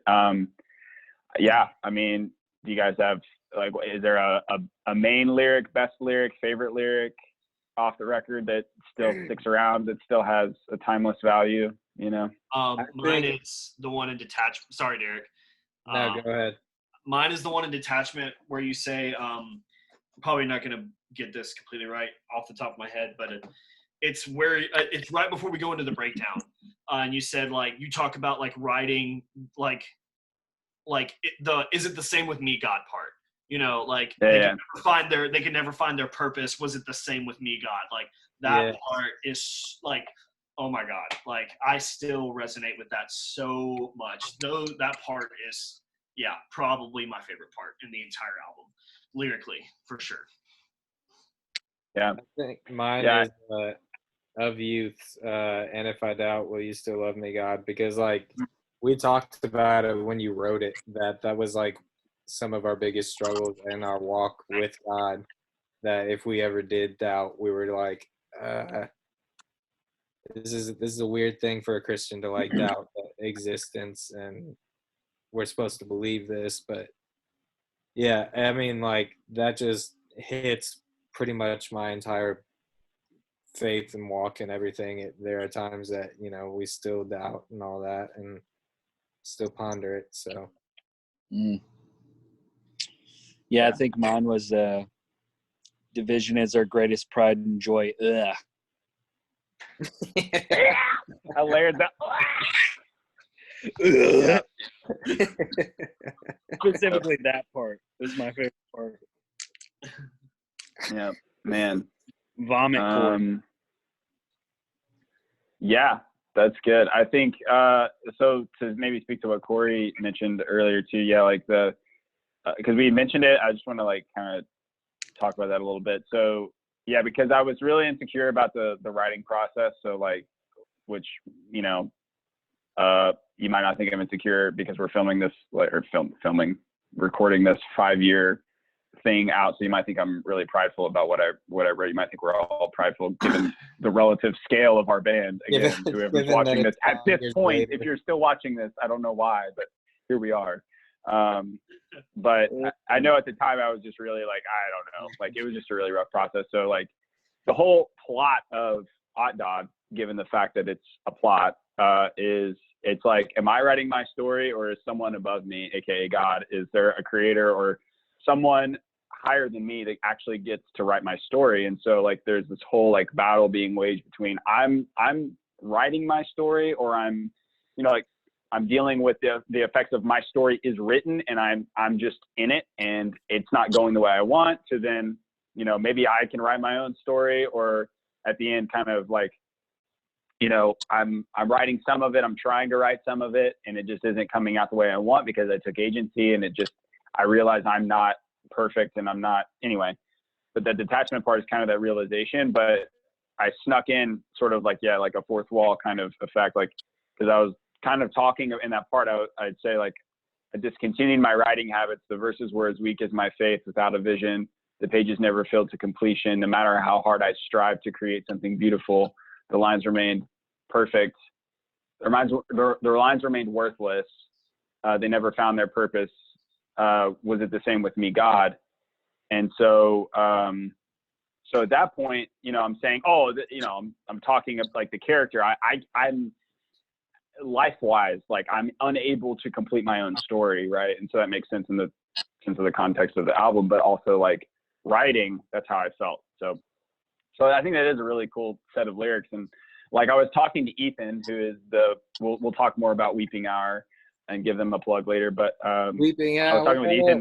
I was talking with Ethan about that this past week, because we were both talking about writing insecurity. So it's kind of funny that actually came up this week. I don't know if you knew that, Corey, but I was literally talking with Ethan about that. So I think you told me about it is just such a really interesting I don't know, part of the album. I feel like I don't give my 19-year-old self enough credit sometimes for some of the stuff, you know, and same to you guys, some of the stuff we were able to concoct 5 years ago. But as harsh as we are about the process itself, I think some gems came out. I agree with you guys as well about, you know, the other stuff you guys said. I don't know. I have a few, I guess. I think one that I've quoted a lot since then is actually, I mean, all of Preface for me in a lot of ways, like I think is really decent. Like it's like, I don't hate it, you know? But I really like the end. So it's like, it's teach me how to suffer like a saint when agony returns once again to call my name. I love that line. Like that's such a cool line. What was the line you scream over the like the low part? You remember? It's like the piano. Yeah. I can't remember. There was You a line. wrote the plot to make me who I am? Or no. Oh, I try so hard to prove that I'm improving, driven by the fear that I'll never change. Yeah, that's such a good line. That was going to be mine. I love that one. Yeah, I love that line. I agree. That line's really good. And it's kind of like placed really well too, because it's like you hear it. There's nothing else really going on right there. So yeah, I think that's probably one thing maybe on this record that we didn't do horribly is like we probably, just because of how weird we wrote things and recorded things, we probably did a decent job, I think, relative to whoever you would compare us to. Like with just like placing lyrics and vocals in certain parts of the song. Like I think we did try to do our best to like write vocals to the song and the song to the vocals and vice, you know, like try to just make it all one good thing. Later on, I think we did get a lot better later on, because I was going to say, I just remember getting those emails from Josh Schroeder and him. That was his main critique was true. Remember that? And I remember thinking at the time, how could I do anything better? How could there be anything? I mean, at the time I just felt like this is all I got. You know, yeah, and just feeling. I feel that.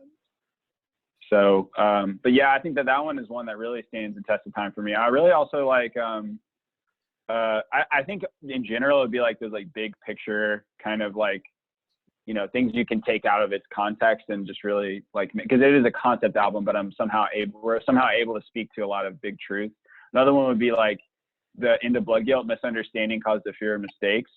I really like that line. Like, it's such a cool line. And it's like so true about Christianity, you know, like for the record, right? Like, it's just this, like, it's a misunderstanding that people come into following Jesus with, come into under, like, what is Christianity culturally, you know, socially, like, I don't get it. And it's just that line, I think, sums up a lot. Just still that I learn a lot, you know, like things that I'm unlearning as I follow Jesus more and more. Mm-hmm. So I think that was something that kind of still is like, whoa, that's good. Of youth is, I mean, I think all of the youth is good. I think it's important, especially because, like, again, at the time, it's like still we all have this like North Louisiana mindset. So just being able to kind of look inwardly and reflect on, well, we all believe in Jesus, but we're all ingrained with Jesus. So there are things that we have to unlearn and things we have to learn. And like just understanding that process, being able to be critical about that, and then also being able to say, well, I just have to be critical, you know, like interrogate yourself. Right before the riff, you know what I'm talking about? Something to fail, like every argument. Fail. No, those lyrics right before that part are just so good. Do you remember the? It's like every argument was constructed to fail, but the stuff before that too. It's like a whole sentence. That's what I'm trying to think. So it's like, as sheltered children, we easily boasted of our small town religion, held intact because opposition did not exist to surprise us. When all we hear and all we see only confirm what we believe, and every argument suggested is constructed to fail. Ow! Are we actually expected to have a backbone? Yeah. That's good, dude. Yeah. Because it's good. Like, that's so true, you know? Like, that's like Sunday school theology, like straw man crap, dude. Yeah. I think that was really good. And shout out to Connor Beatty, you know, who's my roommate at the time, who, you know, is all of our good friends, who I think our conversations, because at the time he was an atheist, and a lot of our conversations ended up in that song. So, anyway. But yeah, that's good. I also like, there's a part in Dark Grave that I like, where the riff kind of drops right before like the big drop. And it's like, do you expect me to pretend that I don't know you're not perfect? Yes. God forbid we make this politics.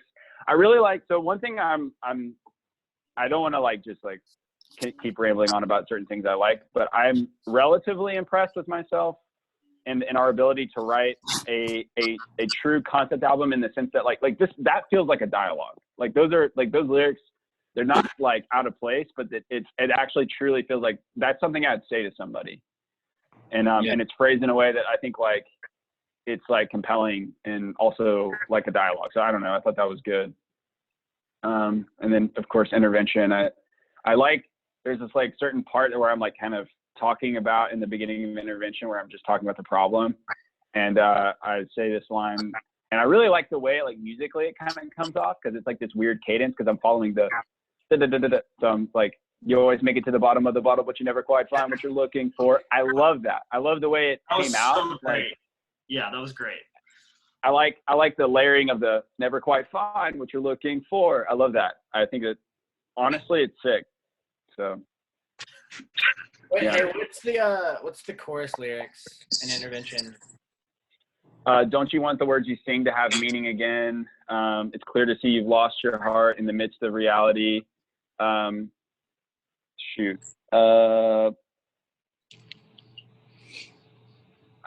purpose of existence. Where you're not a lost cause where you are, I once was. Something like that. Yeah, and then the singing part, it's like, this time don't run away, in time you'll waste away. I love that. I love that chorus, dude. I'm not gonna lie, like that was one of my favorites. The composition. It's so cool that we did that.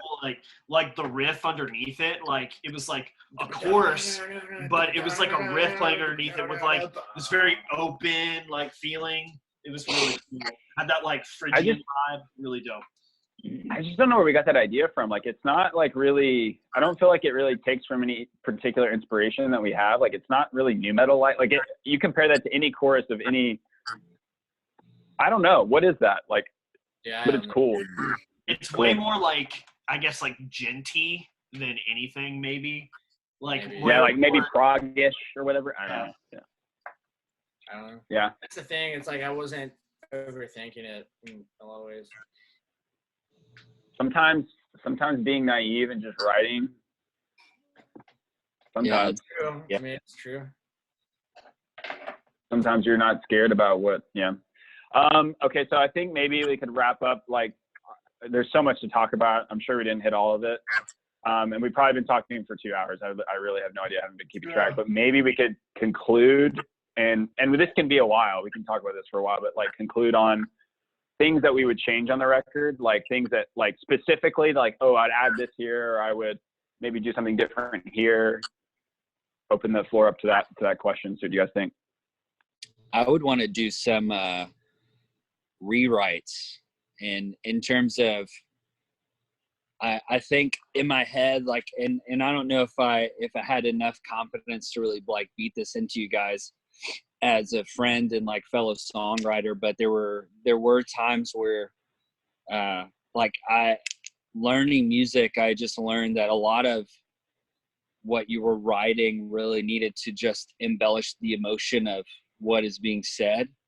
And I felt like in a lot of areas we kind of failed in a sense, because it was more focused on how can we write riffs or music that's going to sound really cool and probably could just be copy pasted onto what Austin was saying. And there wasn't as much forethought into like, what is Austin saying and how is that compelling, like how we're feeling emotionally to echo what he's saying through the music, or to sort of like help amplify that which is being like what's being said. So that, I think that to me is really the biggest thing that I've debated multiple times, asking Chris to resend me the music and just seeing if noodling around would, you know, after having 5 years to really reflect on what was being said, if it would kind of, you know, like, would I have something to rewrite that would better fit what's being said, even though I'm still proud of like what we did, but mostly curiosity. Yeah, I think I would do the same thing, because for those bass parts, like I really just kind of went. I don't know. I mean, like I said earlier, I've had zero confidence in my writing whatsoever, so I just kind of went with whatever the flow was. And I feel like if I would have actually tried instead of just been like, oh well, they're pushing out bangers the whole time, so I might as well just go ahead and freaking just go with what the guitar parts are doing, whatever. I feel like if I would have actually like attempted to give more of an input on, not saying you guys didn't give me an input at all, like you guys pushed me in a lot of amazing ways, but like, I don't know, if kind of what Aaron was saying, if I would have actually like tinkered around and, you know, tried it for myself, it would have been interesting to see what could have been done differently. Even on vocals, like vocals were good, but I feel like maybe they could have been better if I would have, you know, tried anything differently. But Yeah. it is what it is.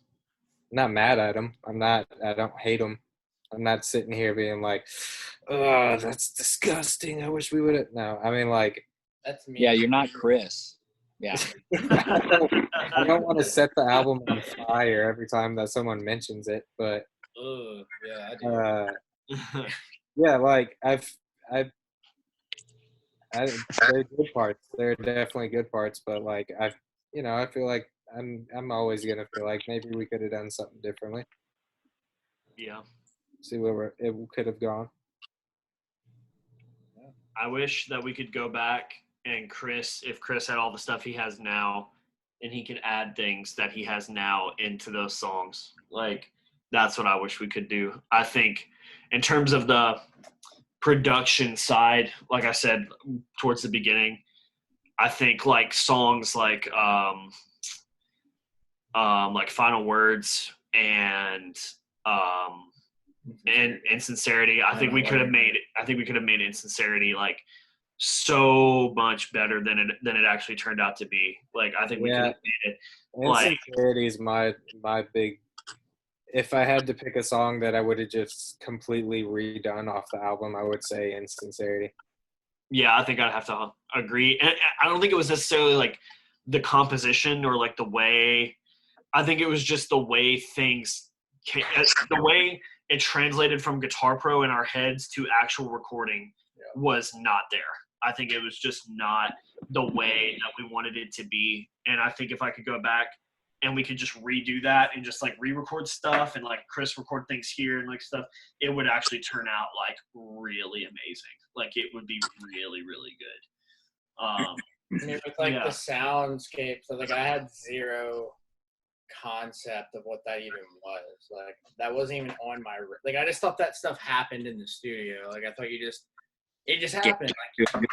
Like albums just like magically come out like that. There's no sound design. I didn't know what sound design was. So I mean, that would be cool. I would say like with the knowledge that I had then, I would have focused more on like what Aaron was saying about I don't know, just I was so consumed and excited about like the riffs and like the music. I just kind of overlooked a lot of the lyrics. I just kind of trusted Austin that he would just do it. Like he would just make it happen. And you did it in a lot of ways. I just think we were unaware of what like, I think we weren't as like we were playing with bands that slammed live. You know what I mean? Yep. Like they had like the live moments, and we didn't have a lot of those. We were writing for listeners, like we're people that are just gonna listen and enjoy it that way. And and I like that, and like I still want that to this day. But I think when we would play live, I think it would kind of hit us that we need to make a decision on whether or not we're gonna write songs that we like and that are creative and innovative, but also are songs. Like they're not just guitar profiles with lyrics on them. You know what I mean? Riff soup. Not that I'm not saying it's like it's that bad. I'm not saying there's not like distinguishable moments of okay, this was written a certain way, but for the most part, I think personally I was not. I mean, drum parts wise, I don't even want to go there, but yeah, I would say I would back what Aaron said about just really sitting down and picking apart transitions and all that stuff. I think we were just excited to get the stuff out there. I think we thought it was done. Yeah. I thought it was. I was like, oh, we're done. Like, let's track it. You know, I'm excited. Like, I think this is the best stuff we've ever written. You know, that kind of stuff. So. Yeah, actually take the time to like pick everything apart. Like, it just wasn't on our radar. Like we were. Yeah. I think we were just way ahead of ourselves. You know, we were just trying to get it done. I think this may be in the same direction. Like, I'm not sure if this is maybe actually what you guys are saying, like just synonymous with what you guys are saying, but to me, it feels slightly different. Like, I feel like there are like the things that I would change are things that we figured out after playing the songs live like a million times. Like, there are certain things that we did. Like, one of my favorite things we did, for instance, like in the facade, we like carried out the like, it could just kind of like, you know, kind of ends, it like just fades out. But like live, we have to deal with that. And so how do we deal with that? Well, Chris comes back in and kind of plays this like weird like drum part out, and then I'm just like screaming "Citizens" over and over and over again, and it has this really like almost like a post-apocalyptic effect, which is hilarious for like it fits for a song that is literally about like it's the images of like we're, you know, we're mocking the city on a hill thing. So it's like, it's really good. I don't know. Like, I wish we had done I can't even it was so sick live. How did the ending of that song go? I plead with you to examine your hearts. Citizens. Oh, yeah. He would come in like that. And oh man, sorry everyone for the way we explain things. This is how we do it. Anyway, I always thought that was sick. Wish we had done that live or on the record. But there's the caveat here of like, okay, there are certain things that we always would do live that I want you to see this live, so I don't necessarily want them on the record. Like, I think one of those may be in Blood Guilt, we would always do like Blood Guilt and Preface pretty close by in a set. And I'd always love doing Blood Guilt. And then I would, instead of saying I've grown exhausted, so that part right after the chorus where it's like, you know, it's kind of like, it's just instrumental and it's just like us, like, you know, getting after it. And I would, instead of saying I've grown exhausted, I would halfway through that, I would say, maybe I'm stuck. And then I would go growing exhausted, because it goes back to Preface. Like maybe I'm stuck on one of the pages. And I always thought it was cool, but I probably wouldn't, I wouldn't change that. I just think that like, that's one of those things I would probably still do live and not do on the record. But there are things like the end of Facade where I'm like, yeah, that would have been sick to do on the freaking album. Like, why didn't we do that? But you like, I think this goes to what you're saying. We didn't, because of the nature of the way we wrote the album, there's a deadline, you're going to follow the deadline. And we just weren't we didn't have 6 months just to play all these songs over and over and over again and think about every angle. We're just trying to do our best, again, thinking about it from like strategy. We're not on a label. We're trying to get this stuff out so we can play more shows and make it, whatever that means, in 2015. And so this is our ticket, let's do it. And then in hindsight, we just, you know, goofed, or like there are things that we would have done differently. But that's the yeah, thing, we didn't know. just play these songs at all together before we recorded them. I don't think we ever did that. Wow, yeah. I don't think we did ever. Which, that's, I'm sure Wow. bands do it all the time, but like all these things would have, I think, come up had we done that. So Well, I'd say to us, I think for us it changed because, again, it's like other bands may have done things that, you know, this way and it always worked for them, but we were changing our writing style. So going from a time where we hit the studio, we did it all at one time, we were all there, to, you know, doing it all separately and on weekends, same thing, not playing all the songs together beforehand, you know, that was different from where we had definitely done that before. So just in the growing and maturing process, like, I think there were certain things that obviously we weren't able to check those boxes for various reasons, and probably, you know, end up with a product that we liked, but there are things that we would have done differently. yeah. So, but that, honestly, you know, like if you didn't see us in, you know, 2016, 2017, whatever, you missed out. Sorry. Thanks for, if you live in North Louisiana at that time, it sucks for you. So. But maybe that's a good segue to say, let's wrap up and plug, you know, the only existing music project at the moment, which is Weeping Hour, right? Can we do that? So, you know, for those of you who have made it this far, it's literally no one. I can guarantee you no one has watched this entire video. But if you have, and you're interested in what we're doing now, we're not doing anything. No one is doing anything except for Chris and Corey. That's why they're together in the same video. And they're in a band called Weeping Hour. And that band, Weeping Hour, is infinitely better than They Will Fall ever was, ever wanted to be, ever dreamed to be. And you should absolutely listen to them. The reason being is from the lessons we learned. I was going to say, The only reason. the OTDOD overall, I think it was the best beginning to the end of They Will Fall. It was like the best way My to mention was so good because that was the last song we wrote.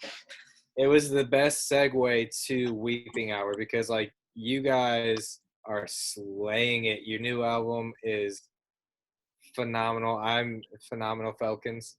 And I am just, I'm blown away by you guys. And I know I'm going to give us a little credit for that because, like, if it weren't for us three, you guys wouldn't be as cool as you are.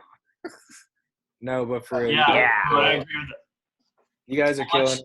Well, I mean, All right. What's your Four of favorite those lyric songs- from Hunger and Thirst? four of those songs are Austin's lyrics. So, Exactly. So, Hey, 1 year is coming out, dude. yeah. I know, man. And you're doing your deluxe edition, dropping Yep. like the end of May this 29th. month.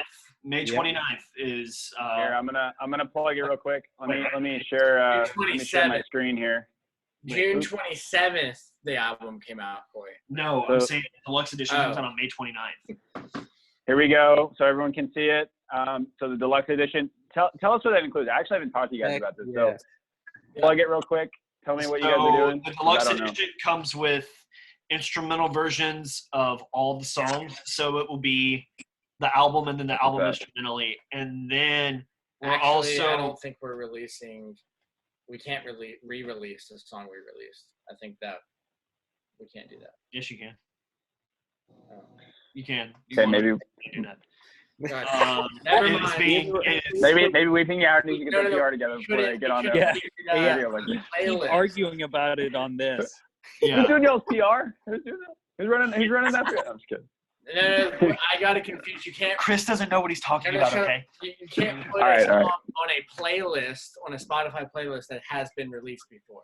That's Yes. what I meant. But the album is being re-released, so it's deluxe edition, album, instrumental versions of the album, and then later on, in the next month or so, we're doing another thing that I guess I don't want to say what it is, but we're doing something else that's like really cool that like I am the most excited for that we will be releasing that is related to In Hunger and Thirst.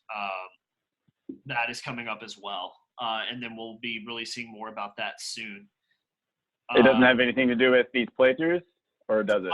Well, we are releasing. Or can I not ask? Playthroughs. No. This is something else different from the playthrough. So yeah, we have the playthrough for A Rumor of Wisdom right now on Facebook and YouTube, and then we will be releasing another playthrough for another song soon, in correlation with the instrumental version of the album being released. And then yeah, so that's what we have going Awesome. right now. I can't plug any shows because we're not having any because of coronavirus. But What? you know. No way. Yeah, You can do an at-home show. Gross. No, Derek. Let's It's do like it. that sounds like Come- that's like all of don't our see boomer them. parents. Like, oh, just do a home show. Yeah, Do do an a, acoustic show. do a Zoom dad- show. Easy. Asked me Half if of we were them gonna live in that house anyway, so like, But just don't let Ethan scream over it. That would be no thanks. Just acoustic though. Yeah. can't you just do your Uh, songs acoustic? yeah. Exactly. I mean, easy. Chris, you just play cajon over that. So anyway, yeah. Go yeah, ahead. Someone saying super something? proud of those guys. Freaking killing it. And they're still Yes. doing shows and everything. Metalcore makes me depressed every day. Okay. Ooh, concern there for Chris. But in general, yes. Please go listen to Weeping Hour if you have, any interest in They Will Fall whatsoever. If you're at the end of this video and you are like, And you're definitely interested so in you are Weeping Hour. someone who must be interested in Weeping Hour by selection. I guarantee you. So please listen to them. Hunger and Thirst EP is already out, but the deluxe edition is coming out May 29th, as far as I know, right? Or 27th? Yes. May 29th. 29th. 7th? 29th. May 29th. Cool. All right. Yeah. I don't know. The PR people at with Weeping Hour, I don't know. There are, but anyway. So, I'm just kidding. Please go listen to them. In general, if you did make it this far, we're thankful for you. Thankful that you care enough to listen to our, dumb thoughts about our memories recording a relatively strange and ambitious album 5 years ago as a band who had barely any notice outside of North Louisiana. So anyway, thanks for tagging along. Thanks Can I for ask listening a to the question conversation. You guys. You can ask the question. So, what was the transition like from, I know, you and I, Austin, we always used to we would dialogue back and forth constantly about new song ideas, right? You remember that? Mm-hmm. So, Mm-hmm. even when you knew your time was coming to an end, we were still talking about these songs. My metalcore storyline came to an end. Yeah. Yes. Yeah. And you moved to Kentucky, and I don't live in Kentucky, but I that's a know. good cover for a video that's going to be posted online. So let's stick with that. But was it hard to go from that wasn't really in your life after you moved, writing and that kind of thing? What was that like? So for me, I think when that time happened, so for me, I went from a time that looked really, really similar where I was like involved with stuff to a time that had a lot of changes. So with that adjustment, I was also adjusting to a lot of different things. So for those of you who maybe don't know, so whenever I stopped, like formally, like, you know, said bye to They Will Fall, I was moving from Louisiana. I had been married, but I was moving from Louisiana to somewhere. I'm just kidding. I moved to Indiana with my wife, and I'm in grad school trying to get a PhD in econ at Indiana University. And I'm like 2 years into that process now, but at the time, like, obviously, like, I was moving, and like there's a whole lot of adjustment that happens there where you're like trying to make new friends and getting involved, getting plugged in different places. And like my entire life just took a totally different turn. Like I'm just sitting here working on homework, you know, like, I don't know, like trying to work on like papers and stuff now. So like all of that, I think, really masked over the like lack of writing that was present in my life in Louisiana, where I was maybe not married for most of it. And also like, I don't know, like in college where I had a lot of downtime, and it was just different downtime. Like for the most part, all the way through college, still for me, I would say most of my time and energy was spent towards the band and towards thinking about what can we do differently? How can we do things? You know, like that was kind of where like all the other stuff was like sort of back burner stuff, which is crazy maybe to say. But like that was kind of the fuel that kept me. That's just kind of how I operated. So like changing, moving, I think that was what, for me, like it was easy to sort of adjust in that way. I wish I could tell you that I just can't stop writing. I like literally don't write at all. Crazy, kind of weird. I have some ideas here and there, but I really don't. And you know, to be honest, I think that's been a challenge for my spiritual life, just to be really, really transparent. Like I think I used to get out a lot of how I used to really like think about things really deeply because I had to write. Yeah. Kind of an excuse to do so, and now I really don't. And I think there are a lot of times where like I catch myself in like seasons that are like, yeah, I'd probably be better off if I was like trying to think of some theme or some like lyric, something to sum up what I'm going through right now. I don't do that. And you know, I think that definitely has I think that there's a huge mental health aspect to writing lyrics that I miss. And that sucks. And so I don't know. It's a good question. It's a good invasive question that you just asked. Well, I've tried to imagine my life without writing or like being creative. Like I can't imagine it, to be honest with you. No, whoa. I didn't say I wasn't creative. I'm just kidding. Well, I no, I totally agree. You operate in a mode. I mow my yard. Okay, I'm creative. I'm just kidding.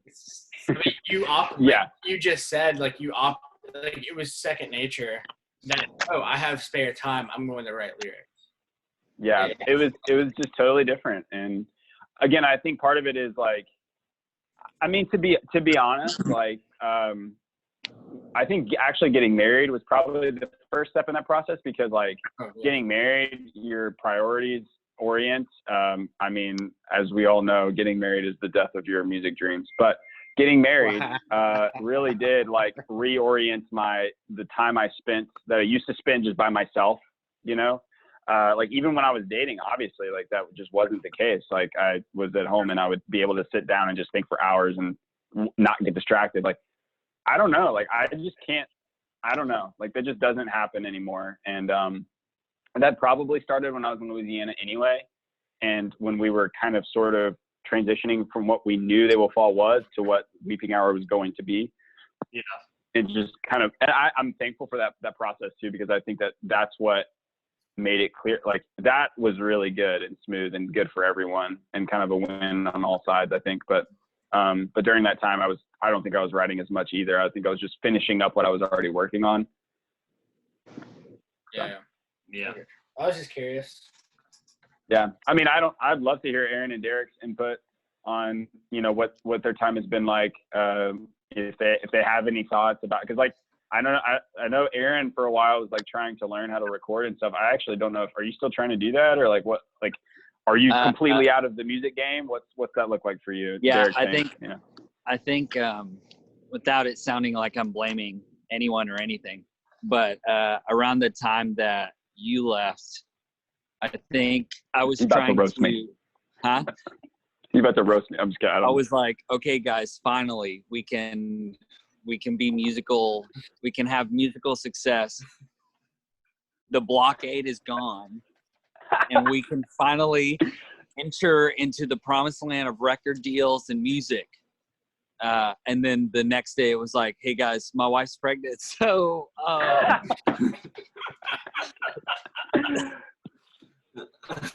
you've Happy lost Mother's your Day to other your wife. leader. No more leaders, Chris and Corey. You're on your own. Yeah, you guys, Both your daddies are gone. yeah, you guys freaking left us. You freaking left us. You abandoned us. You know, in that scene in Jurassic Park, you guys seen that movie? Anyway, Which one? Jurassic Bark. keep talking about your. Yeah. So I think a lot of it, I was so, at that point, I was so driven to really try and help make us successful so that we could be actual like paid touring musicians and really like reach people with the gospel with their music and have meaningful conversations and relationships with people through the avenues of creativity that we had. I say avenue, which was music. And then my life just changed. I think we had gotten back from some show and Like literally overnight. it just, I mean, I knew when it happened, not to get too graphic, but it was like, I'm pretty sure my wife's pregnant. And so in that regard, it just like, I'm wondering, this is You got it. I'm hoping that people have, you know, they've just been like, I'm out. Like, I'm not going to listen to this anymore. But they thought we were concluding. In reality, you got it. No one's watching. I just, yeah. I was really at the point where I thought, like, at this point, you know, and not saying that because you guys are still doing stuff and that's awesome. But for me, it was just like, if I don't take these steps now, like, I'm just not going to have any time, because I thought like I would retire myself by 30 just because of the amount of intensity that's required in playing the style of music and stuff. And so it was just like, I really want to push as hard as I can for the limited amount of time that I've got, which I didn't realize that I had even less time. And then having a child, a lot of the sort of like seeing other bands and musicians having children and their relationships being strained, I just knew that I didn't want that. But at the time I was still trying to figure out some way to make it work before Jenny got here. And it just, you know, it didn't end up working out. And it's a bummer just because I really haven't played any music since then. 'Cause life's just been busy, you know, having a small child takes up a lot of your time. And especially when you want to be intentional with your children, that it just kind of falls by the wayside. And so, yeah, no, I'm not producing any huge acts and playing music or anything, but I still have an interest in doing it. I just haven't figured out how to adapt to the life of playing music with the 2-year-olds and being a husband, and also like working a regular job. And so some of that, I resonate with what you said, Austin, with just kind of like, there was almost something sort of therapeutic or cathartic with having music as an outlet of expression and emotion. And I think I'm just, you know, trying to find things to fill that creative itch with different things. But yeah, I'm sure I don't know if I ended that in sort Mine of is, well, I don't know if ahead. it sounds like a bummer or if I ended it on a low note. I'm super grateful. Like, I have a daughter and she's beautiful and it's awesome being a parent. But yeah, no, I don't play music much as of right now until I kind of can figure out like how to do that as a parent and things like that too. So yeah. good. That was really good and transparent. And I think that was really, this is great because I haven't heard a lot of this. So like, I'm learning so much and really thankful for this conversation. just for myself. Yeah. So. I was There- ready. I think it's ironic. My last thing I was going to say is just part of me just really wanted to rub in your face how successful we were going to be once you left, because you were getting a PhD, and I was just like, we're gonna get. I'm not yet. I'm working on it. So you We're say gonna that. get I probably get paid less than you do right now. So we're gonna get PhDs in rock, and now it's all up to Chris and Corey. So no pressure. I'm looking at you. all of our eggs are in one basket now. We just want to live at y'all. vicariously through As you. in one Zoom video. That's right. That tons Derek, of people are.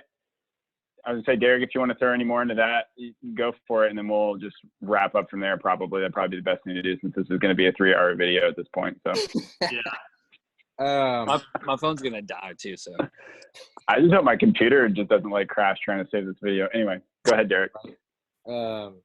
So as most of you, if you're watching this, thank you. I don't know what you don't have to do with your life that you've made it through this foolishness right now. Yeah, thank you. But thanks for making it here. I promise you I'll make this short and sweet.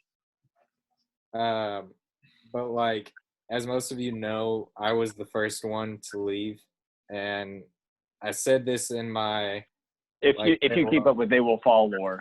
If you kept up with Yeah, look, if they made it's it, a 4 month difference basically. So if they made it this far, then obviously they kept up with us. But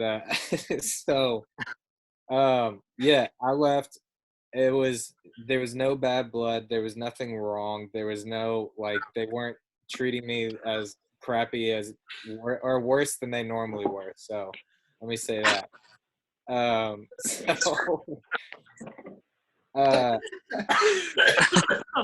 We didn't get Oh, oh man. Hey, I knew on it was our weekend run in October of 2016 that I knew that this was probably my last rodeo with the guys. 2016. Yeah, I left in 2016. That was 2017, early 2018. no, it was 2016 when I moved back. I left Because- end of 2016, December 28th was my last show. Yeah, because it was when I came back in November, to come clean house after a year in Shreveport. I think we had some conversation, but you already had your own thoughts on it, which I remember you sharing, because that was just something that was on your mind. But it broke my heart to think that something that Austin and I to make we don't have to go back to the origin. No, I was just gonna say Austin and I started this show. We don't know how this band got started. You honestly do not need to know how this band got started. It started. The end. But the fact that something that we progressed to OTDOD, I was like, dang, this is gonna be hard to end on a high note, but I might as well. But I honestly didn't feel like I could keep up with the route that They Will Fall was going into, and which is now Weeping Hour and still crushing it and amazing. But I'm not gonna lie, whenever at my last show or on the last show that I played with in Monroe, I believe, I freaking cried the whole way home, because I was just like, this is when you have something that's a part of your life for 6 years, it's freaking hard. But I knew that y'all could progress so much better than I could keep up with, so I was like, well, when you left, we disbanded, so yeah. I felt like y'all could go. We did make it. So exactly, You're right, Derek. We made it, dude. We're making a reunion video. We clearly made it. I quit. But Yeah, it was just, I mean, like, We're still Christians, and it's still Nice. Christians, yes. Oh yeah. especially when you Never weren't mind. there, Austin. I Yeah. mean, I was asked so many times, like, are you I'm the most Christian Yeah. person out of this group. No, y'all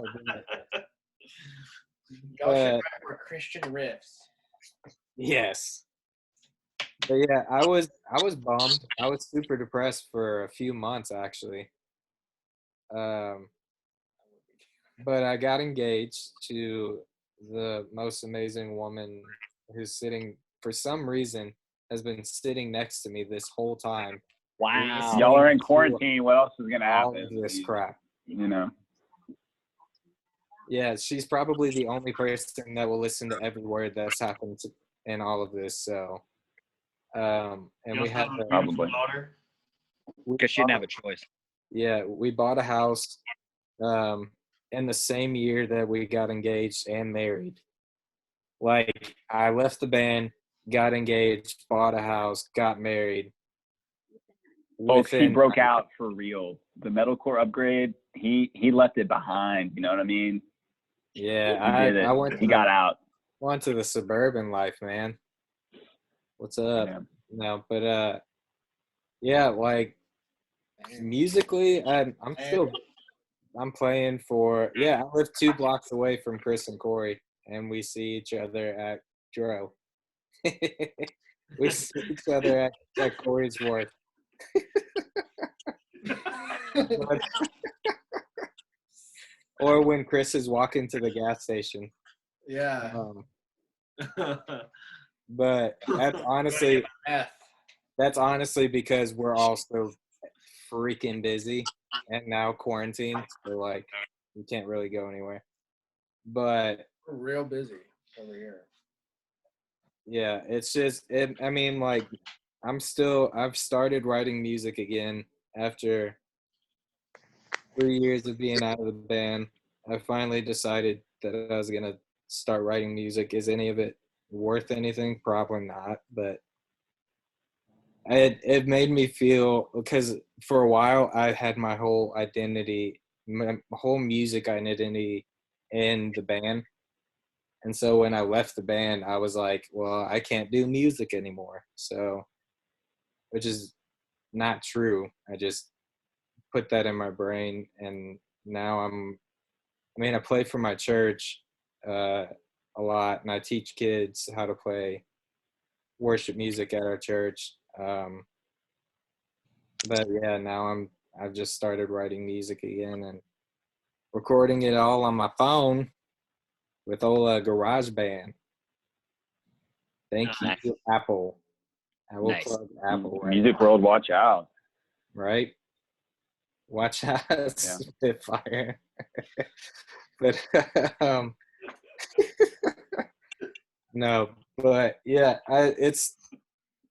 I still love you guys like crazy, and I would still talk to you guys if I'm ever having an issue over anyone else. Like, you guys are still my bros. You guys are still you're like my kin. I mean, hold up. Half of you have lived in this, and I've lived with at one point or another. So Chris and Aaron I've lived with at one point in time. Yeah. Now Yeah. Chris and Corey live together.